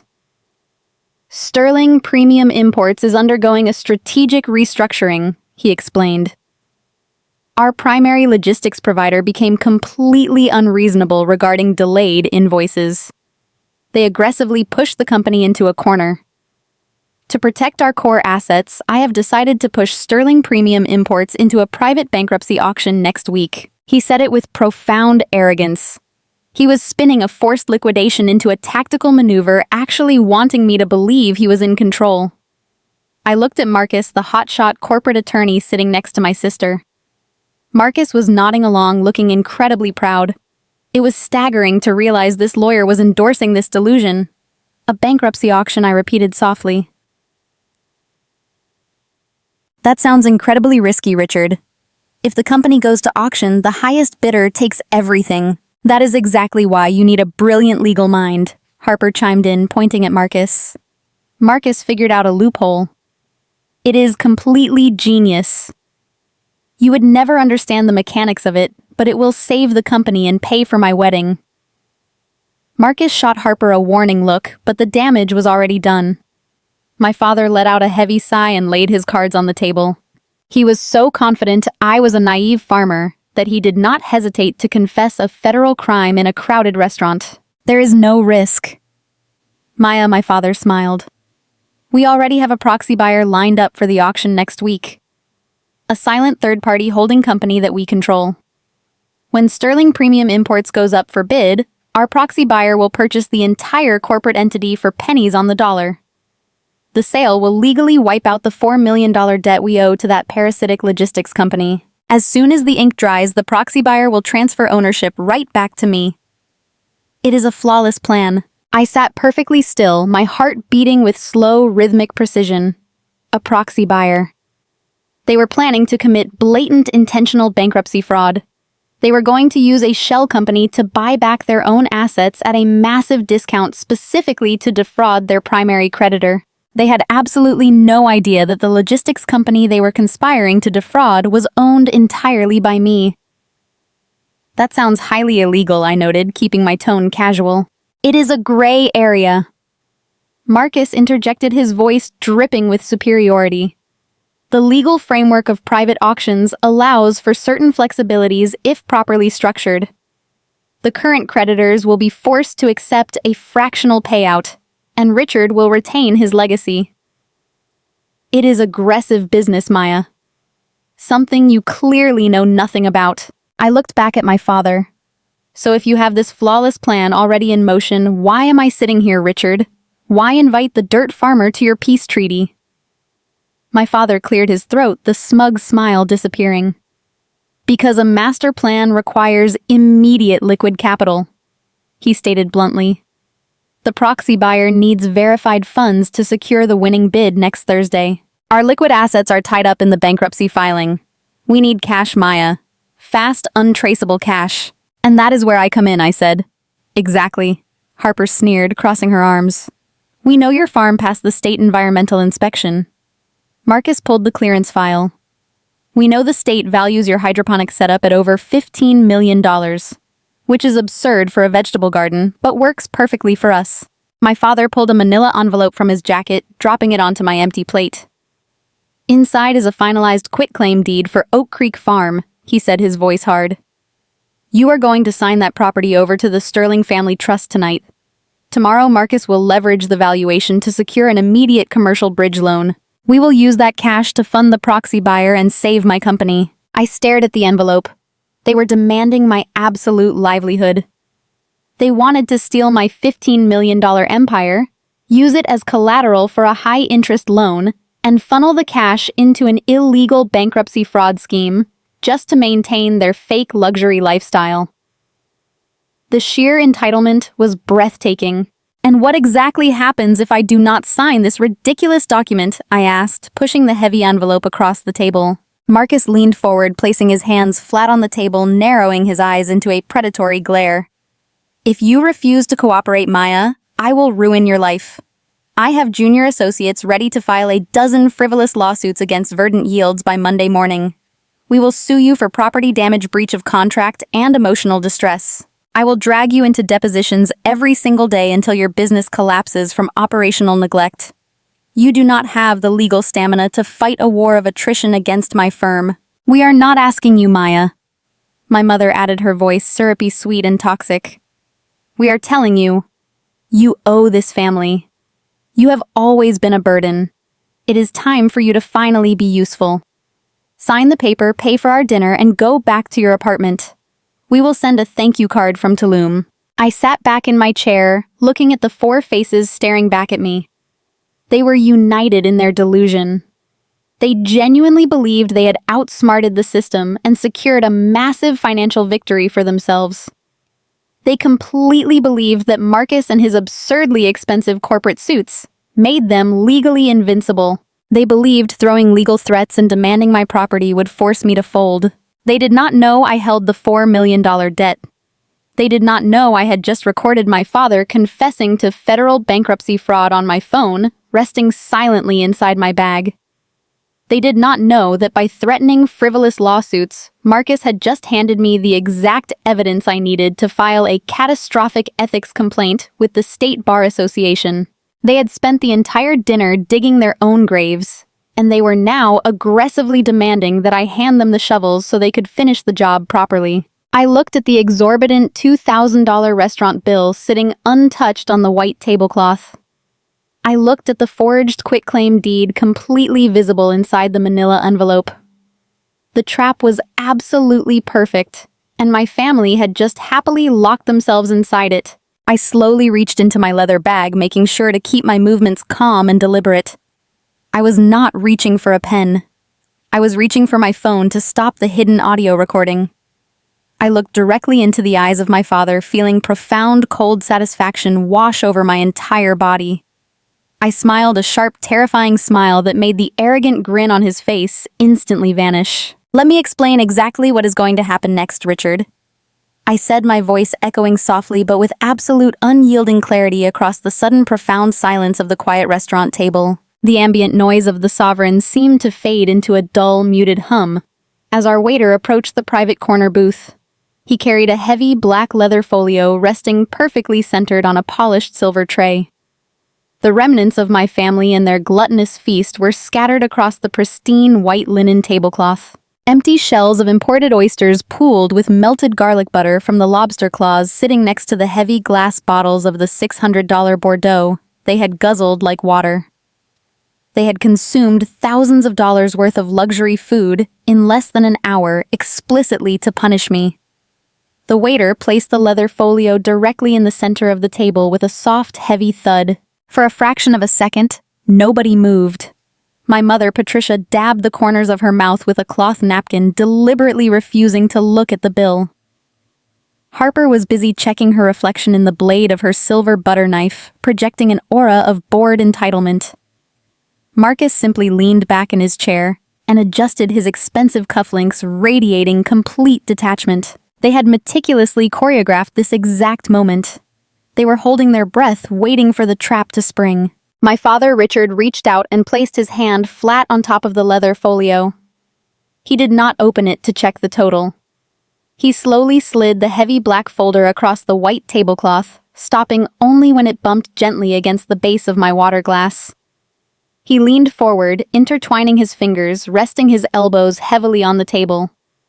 A deeply condescending smile stretched across his face. It was the kind of smile a predator gives a trapped animal just before the killing strike. He looked at the forged quitclaim deed sitting inside the manila envelope next to my plate, and then looked directly into my eyes. "Pay the bill and sign the papers, Maya," he said, his voice dropping into a low, gravelly command designed to assert absolute dominance. "It is time you proved you belong in this family." The sheer weight of his delusion hung in the stale air of the restaurant. Prove I belong. For my entire life, belonging in this family meant submitting to their endless toxic demands. It meant standing quietly in the background while Harper received the praise, the funding, and the absolute glory. It meant accepting their insults and internalizing their fervent belief that I was nothing more than a stubborn failure. They genuinely believed that dropping a massive restaurant bill on me would force me into a state of public panic. They assumed I would be profoundly humiliated, unable to cover the exorbitant cost, forced to beg for their mercy and sign away my $15 million agricultural empire, just to escape the sheer embarrassment of washing dishes in the kitchen. I looked at Harper, who was failing to hide a cruel, spiteful smirk. I looked at Marcus, who was already unclicking a silver fountain pen, placing it deliberately next to the fraudulent property deed. They were all waiting for me to break down and cry. I did not break. I did not raise my voice or show a single ounce of the fear they so desperately craved. I reached into my leather bag and bypassed the hidden phone that was still actively recording their federal bankruptcy fraud confession. Instead, my fingers found the smooth, cold edge of my wallet. I pulled it out and extracted a single piece of payment. I did not use a standard plastic debit card. I did not use a rotating high-interest business credit card, like the ones my father was currently using to fraudulently finance his fake luxury life. I pulled out my primary corporate account card. It was a solid, heavy piece of anodized black titanium. It was an invite-only Tier 0 financial instrument issued exclusively to high-net-worth individuals holding 8-figure minimum balances. It was the absolute ultimate status symbol in their shallow, materialistic world. It was a card Richard Sterling had spent his entire pathetic life trying to qualify for and failing miserably. I held the heavy black metal between my index and middle finger and dropped it directly onto the silver tray next to the leather folio. The heavy titanium hit the solid silver tray with a sharp, loud clank that echoed like a gunshot across the quiet dining room. The sound was unmistakable. My father lost his smug smile instantly. His eyes darted down to the silver tray, locking onto the matte black metal resting there. He knew exactly what that card was. Every single person at that table knew exactly what that card represented. Marcus stopped clicking his fountain pen, his hand freezing in midair. Harper's mouth fell open slightly, her eyes wide behind her designer frames. The arrogant certainty that had filled the booth just 10 seconds ago completely evaporated. It was replaced by a sudden, suffocating confusion. They had expected me to pull out a battered plastic card and pray to God it did not decline. They had never anticipated sitting across from a woman who held a financial instrument that possessed a higher net worth than their entire combined bloodline. I signaled the waiter, who had been hovering discreetly nearby. He stepped forward, instantly recognizing the exclusive tier of the card resting on his tray. His posture shifted into absolute deferential respect. "Please put the entire balance on this card," I instructed, my voice perfectly calm and even. "And add a mandatory 40% gratuity for your excellent service tonight."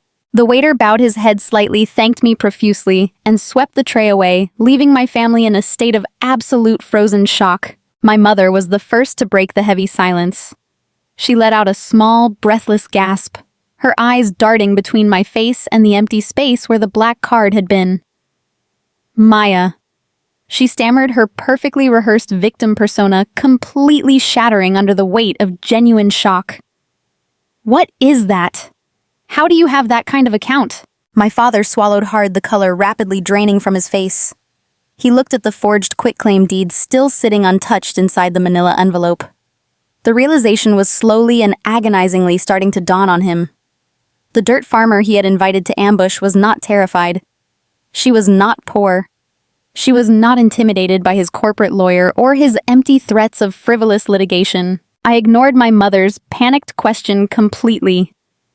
I slowly reached out and picked up the silver fountain pen Marcus had placed on the table. I rolled it between my fingers, feeling the heavy, expensive weight of the metal.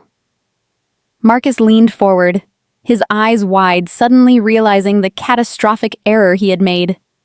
He had threatened a woman with unlimited corporate capital. He had handed her a signed map to his own professional destruction. I placed the pen down gently on the white linen far away from the fraudulent property deed. I placed my hands flat on the table and slowly pushed my leather chair back. I stood up, smoothing the front of my tailored black blazer, looking down at the 4 people who had spent my entire life trying to make me feel small. They looked incredibly pathetic sitting there in their expensive clothes, completely paralyzed by the sudden massive shifting of power. The waiter returned silently, placing the leather folio back on the table. I picked up the heavy black titanium card, slid it back into my wallet, and signed the massive receipt with my own cheap plastic pen. I did not even glance at the total number printed at the bottom of the page. It was entirely irrelevant. It was a rounding error in the operational budget of Verdant Yields. I looked down at my father. Richard Sterling was gripping the edge of the table, his knuckles white, his breathing shallow and rapid. He had come to this restaurant to demand my land to fund his illegal proxy bankruptcy scheme. He had come here to strip me of everything I had built with my own 2 hands.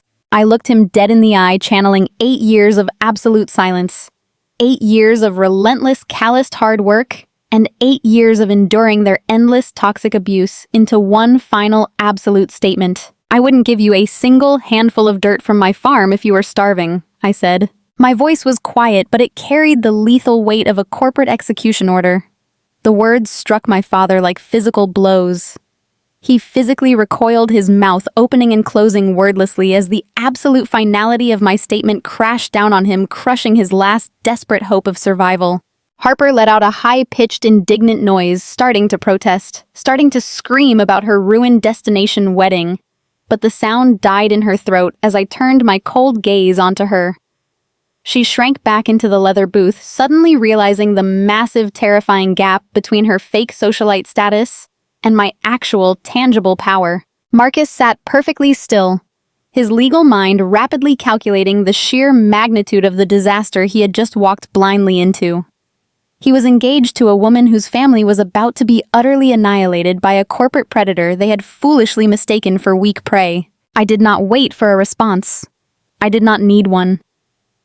I picked up my leather bag, turned my back on the Sterling family, and walked away.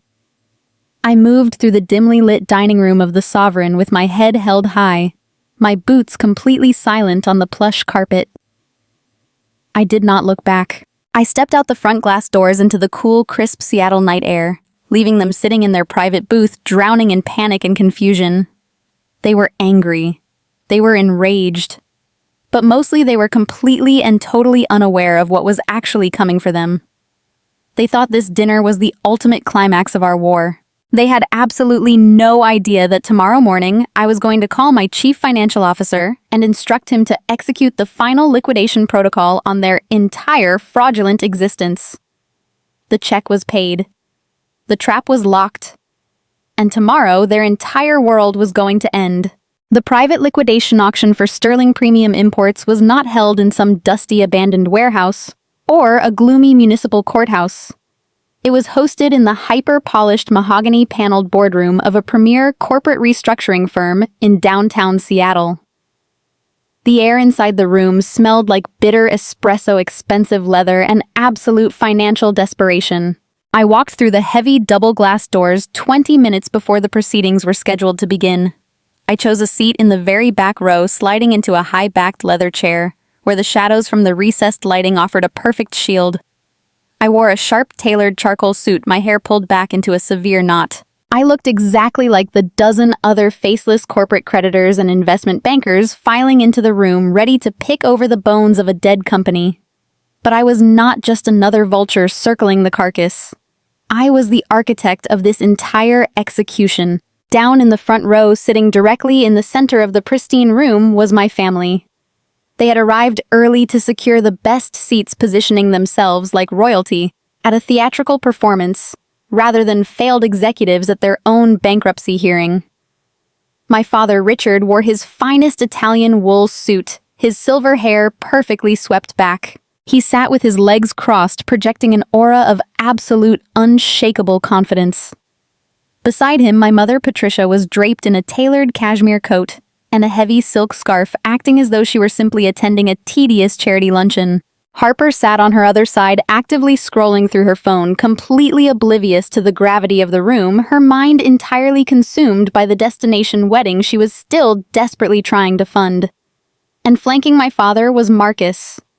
The brilliant, arrogant corporate attorney looked slightly more rigid than the rest of them. I knew he was still nursing the massive, bruised ego he acquired when he realized my organic farm was worth $15 million, but his posture remained aggressively proud. He had clearly convinced himself and my family that his legal maneuver today would instantly neutralize the threat of their impending poverty. They did not look back. They did not scan the room. Their profound narcissism prevented them from even considering that I would attend this miserable corporate funeral. They genuinely believed our interactions had concluded at that luxury restaurant 2 nights ago, when I dropped my heavy black titanium card on their extortionate bill and walked away. They thought I had simply retreated back to my dirt farm, defeated by their sheer hostility. They were entirely wrong. From my vantage point in the back of the room, I had a perfect view of their frantic, excited whispering. They were leaning toward each other, speaking in hushed conspiratorial tones, their eyes constantly darting toward the 3rd row on the left side of the aisle. I followed their gaze. Sitting alone in that row was a remarkably unremarkable man. He wore a cheap gray suit and possessed the tired, slumped posture of a mid-level accountant. He held a numbered white plastic bidding paddle, resting it casually on his knee. This was the proxy buyer. This was the linchpin of my father's incredibly illegal master plan. Richard leaned over and whispered something to Marcus, who nodded sharply, tapping his silver pen against a leather legal pad. I watched my father catch the eye of the proxy buyer, giving him a barely perceptible nod of encouragement. The sheer audacity of their scheme was almost breathtaking to witness in person. They were sitting in a room full of licensed commercial liquidators, openly orchestrating federal bankruptcy fraud. Richard Sterling had driven his import business into the ground, racking up over $4 million in unpaid debt to his primary logistics provider. Now he was using a shell corporation to insert a proxy buyer into this private auction. The plan was violently simple. The stooge in the gray suit would submit the winning bid, purchasing the entire Sterling Premium Imports portfolio for pennies on the dollar, effectively wiping out the massive millions in debt legally owed to the logistics company. Once the gavel fell and the paperwork was cleared, the proxy buyer would quietly transfer the clean, debt-free assets right back into my father's hands. It was a maneuver born from pure corporate sociopathy. They truly believed they were the smartest people in the entire building. They believed they had successfully outsmarted the rigid banking system, the aggressive commercial creditors, and the rule of law itself. I leaned back in my chair, letting the cool leather soothe the tension in my shoulders, as I watched my mother reach over and pat Harper on the knee. I could read Patricia's lips as she promised her golden child that the Tulum Beach wedding was completely secured. They were already spending the phantom money they planned to save through this fraudulent transaction. They had rationalized their criminal behavior so deeply that they actually viewed this auction as a triumphant victory lap. They thought they were simply pressing a reset button on their catastrophic financial failures. The hypocrisy was staggering. For 8 years, they had treated me like a worthless burden because I chose to build a tangible agricultural business from the ground up. They mocked my calloused hands, my work boots, and my quiet lifestyle. They considered themselves infinitely superior because they drove leased luxury vehicles and attended catered country club galas. Yet here they were, actively conspiring to commit a major financial crime just to maintain the hollow illusion of their elite status. They had no real wealth. They had no real power. They only had lies, manipulation, and a desperate, terrifying need to look important. I pulled my phone from my pocket and checked the secure communication channel with Julian, my chief financial officer. He was stationed at our corporate headquarters, actively monitoring the digital auction feeds. The logistics company that held the massive $4 million debt against my father was entirely owned by Verdant Yields. My family thought they were defrauding a faceless corporate entity. They did not know that the creditor was me. They did not know that my holding company had explicitly authorized this liquidation auction specifically to draw them into this exact room. The front doors of the boardroom swung open, and the official commercial auctioneer walked in, flanked by two stern-looking legal clerks carrying heavy boxes of corporate documentation. The low hum of conversation in the room immediately died down. The auctioneer stepped up to the polished mahogany podium at the front of the room, adjusting his microphone and laying out the terms of the private liquidation. I watched my father straighten his spine, rolling his shoulders back in a display of manufactured dominance. Marcus leaned forward, gripping his legal pad. Harper finally put her phone away, sitting up with eager anticipation. Patricia smiled a thin, predatory smile that made my blood run absolutely cold. They were completely and totally ready. They were absolutely convinced that their proxy buyer was going to secure their empire and erase their debts with a single raise of a plastic paddle. They thought they had control of the board. They thought they had engineered the perfect escape route. But as the auctioneer cleared his throat and called the room to order, they remained blissfully entirely unaware that I was the one holding the gavel. The auctioneer stood at the heavy mahogany podium at the front of the pristine boardroom, adjusting his microphone with a sharp burst of static that commanded immediate, absolute silence. He was a tall, severe man who carried the clinical detachment of a mortician presiding over a corporate funeral. He opened a thick leather-bound ledger and began to read the formal declaration for lot number 7, Sterling Premium Imports. Hearing the name of my father's legacy reduced to a mere lot number sent a profound wave of cold-focused satisfaction through my veins. I sat perfectly still in the shadowed back row of the room, watching the back of my father's head, as the auctioneer methodically listed every single asset that was about to be liquidated. The inventory was extensive. The auctioneer read off the commercial leases for the massive downtown Seattle warehouse facilities. He listed the global supply chain contracts, the shipping fleet logistics, the remaining physical inventory of imported oils and wines, and the entire portfolio of corporate intellectual property, including the prestigious brand name itself. For 30 years, that specific brand name had been the absolute foundation of Richard Sterling's entire identity. It was the source of his arrogant superiority, the justification for his ruthless behavior, and the financial shield he used to belittle anyone he deemed beneath him, especially me. Now it was just distressed cargo being sold off to appease angry creditors. The winner of this auction would not just be buying a business. They would be purchasing the complete totality of the Sterling family legacy. The auctioneer finished reading the dry legal preamble and looked up, scanning the room of assembled corporate liquidators and banking representatives. He asked for an opening bid to initiate the absolute auction. The room fell into a heavy, expectant silence. Down in the front row, my father shifted slightly in his chair, projecting an aura of total, unshakable confidence. He discreetly nudged Marcus, the brilliant hotshot corporate attorney sitting beside him. Marcus gave a sharp, arrogant nod, his silver pen tapping rhythmically against his leather legal pad. They had meticulously choreographed this exact moment.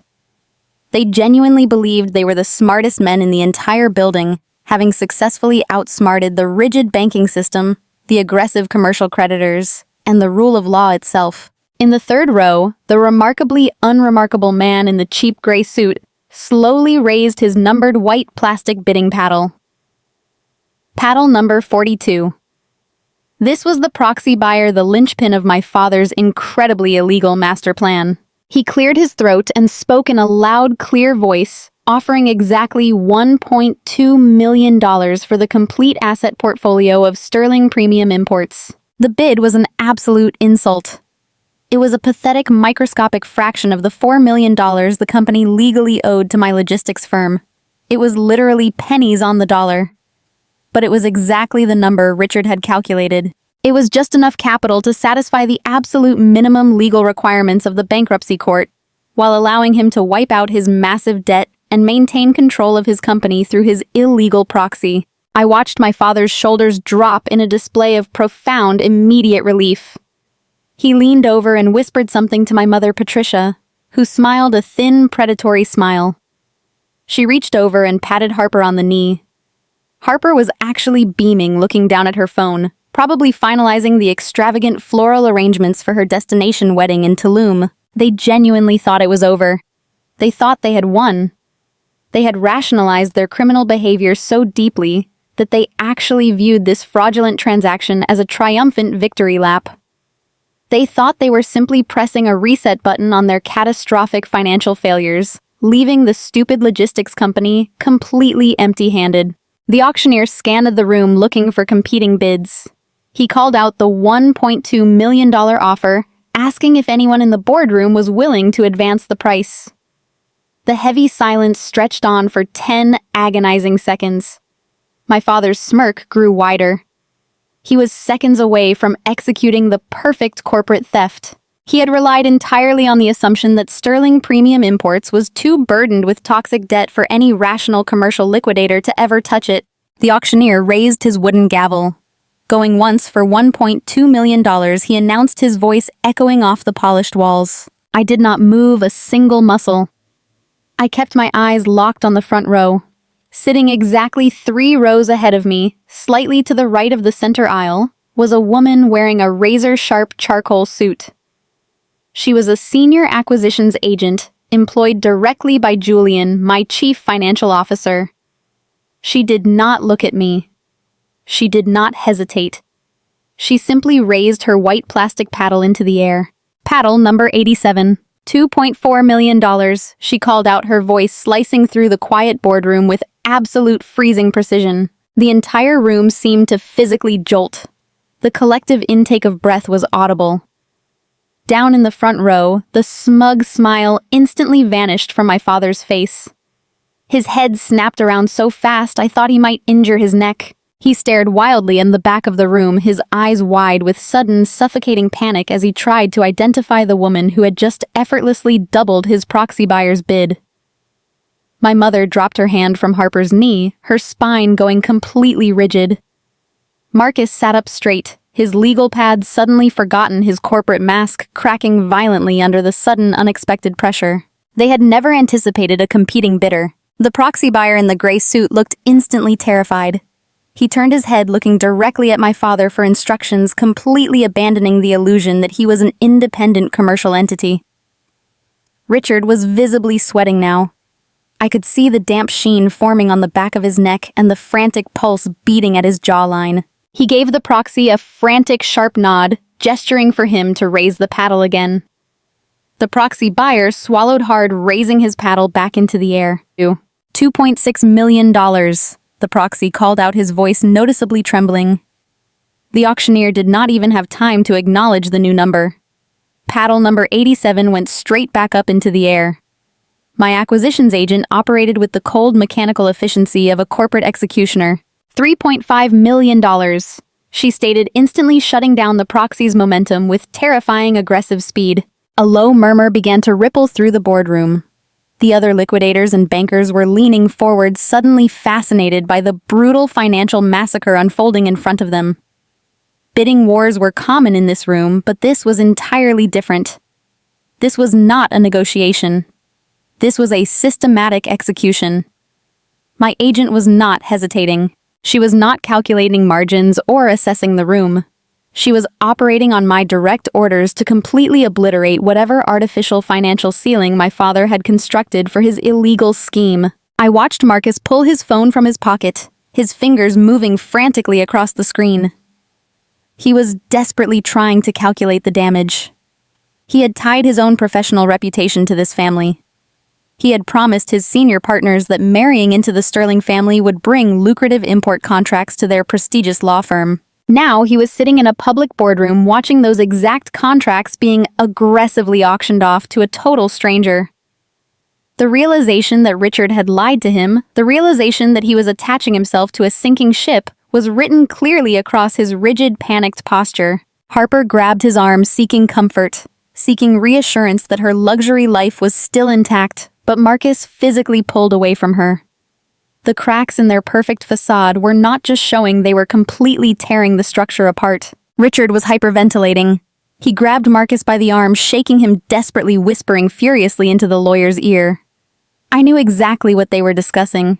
They were calculating their maximum available liquid capital.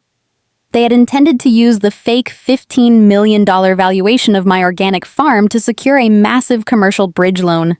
But because I had flatly refused to sign their forged quitclaim deed at the restaurant, they were operating entirely on their own depleted resources. They were using whatever hidden cash they had managed to illegally siphon out of their failing business before the federal bankruptcy freeze. My father looked at the proxy buyer and nodded again, his face pale and strained tight with raw desperation. The man in the gray suit wiped sweat from his forehead. He was clearly out of his depth.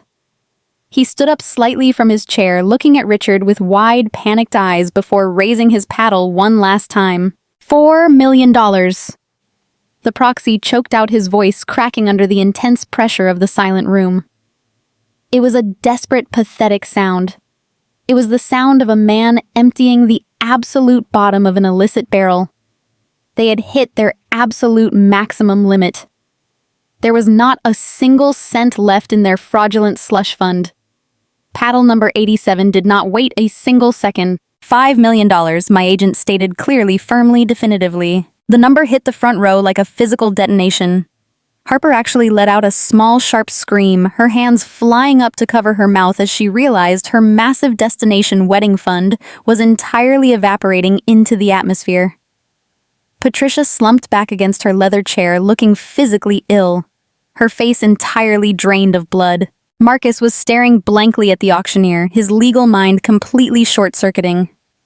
He had threatened to ruin my life with frivolous lawsuits, but all his expensive legal threats meant absolutely nothing against the crushing weight of raw, unlimited capital. He was watching his future father-in-law being financially dismembered in real time.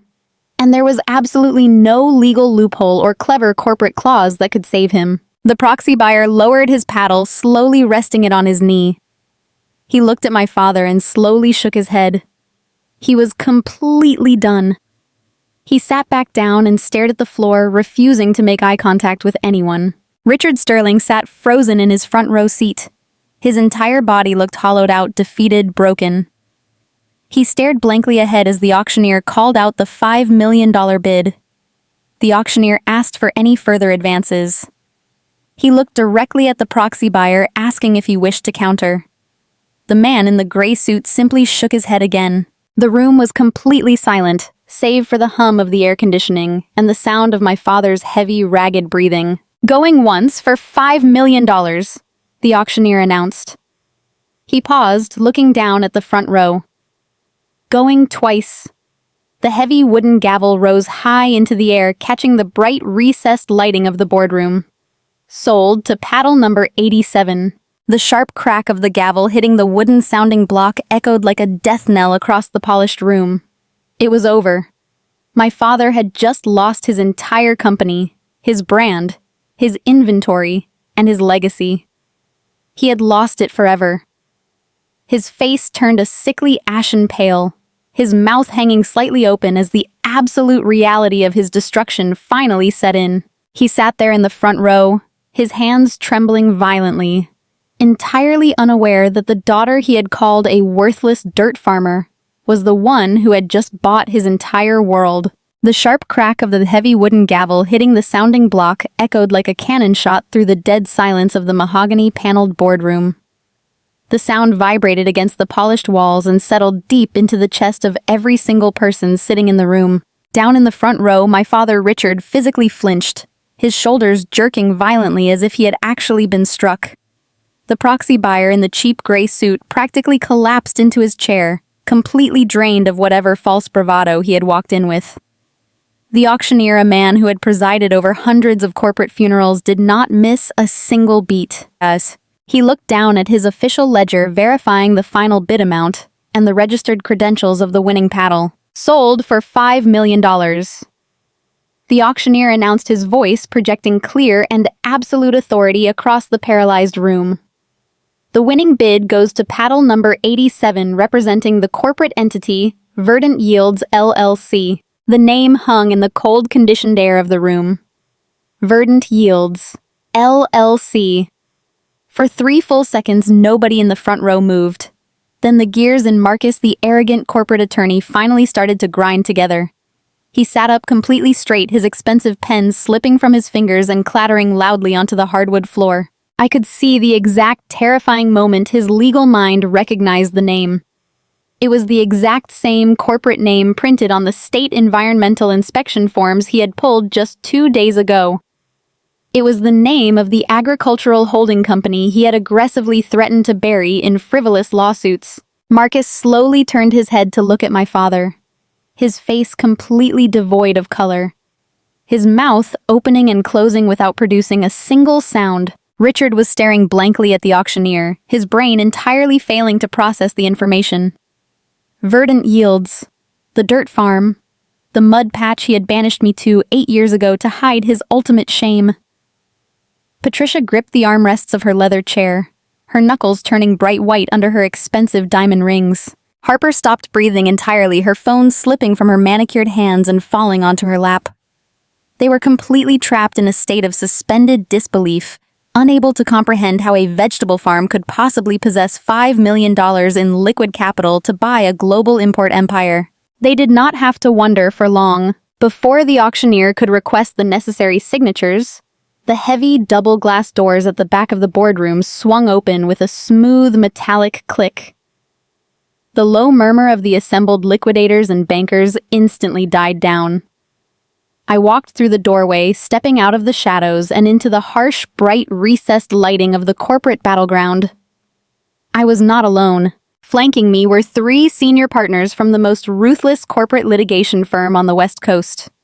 They were massive, intimidating men in immaculate, custom-tailored suits carrying thick leather briefcases packed with ironclad legal documentation. They walked a half-step behind me, projecting an aura of absolute, impenetrable power. I moved down the center aisle of the boardroom, my black leather heels clicking rhythmically against the polished floor. The men and women in the expensive suits parted instinctively, giving me a wide berth as they sensed the sheer magnitude of the slaughter that was about to take place. I kept my eyes locked entirely on the front row. My father slowly turned his head, tracking the sound of my footsteps. When his eyes finally met mine, I saw something I had never once seen in all my 32 years of life. I saw genuine, absolute terror. I stopped exactly 2 feet away from the front row. My 3 attorneys fanned out behind me, forming a solid wall of legal protection. My family looked up at me like I was a ghost rising from the grave. I did not look like the scared little girl they had banished to the coast. I did not look like the exhausted farmer they had tried to extort at a luxury restaurant. I looked exactly like the chief executive officer of a massive agricultural empire, ready to finalize a hostile corporate takeover. Marcus was the first to attempt to speak. His survival instincts kicked in, and he scrambled to salvage whatever shreds of his professional dignity remained. Maya. He stammered, his voice shaking so badly it barely registered above a whisper. Maya, this is an exclusive private auction. You cannot just walk in here and disrupt a federal bankruptcy proceeding. I will have security remove you immediately. I did not say a single word to him. I did not even look at his face. I simply reached back and extended my hand. My lead attorney immediately placed a heavy, thick stack of freshly printed acquisition paperwork directly into my palm. The pages were bound with a thick black spine bearing the official seal of the State Commercial Registry. I took the massive stack of paper and dropped it directly onto Marcus in his expensive, tailored lap. The heavy thud of the documents hitting his legs made Harper flinch and press herself against our mother. Read the first page, Marcus, I commanded, my voice dropping into a register of cold, absolute authority. Read the name of the new majority shareholder of Sterling Premium Imports. Marcus looked down at the documents, his hands trembling violently as he peeled back the heavy cover page. His eyes scanned the legal text tracking the transfer of assets, the intellectual property rights, the commercial leases, and the massive international supply chain contracts. He stopped breathing. He simply stared at the paper, his entire professional future dissolving into ash right in front of his eyes. He cannot read it, Richard, so I will read it for you, I said, turning my gaze back to my father. You are looking at the new owner of your entire legacy. My father tried to stand up, but his legs completely failed him. He fell back heavily into the leather chair, his chest heaving as he gasped for air. "This is impossible," he wheezed, clutching his chest. "You are a farmer. You grow tomatoes in the mud. You do not have $5 million in cash. You stole this. You committed fraud.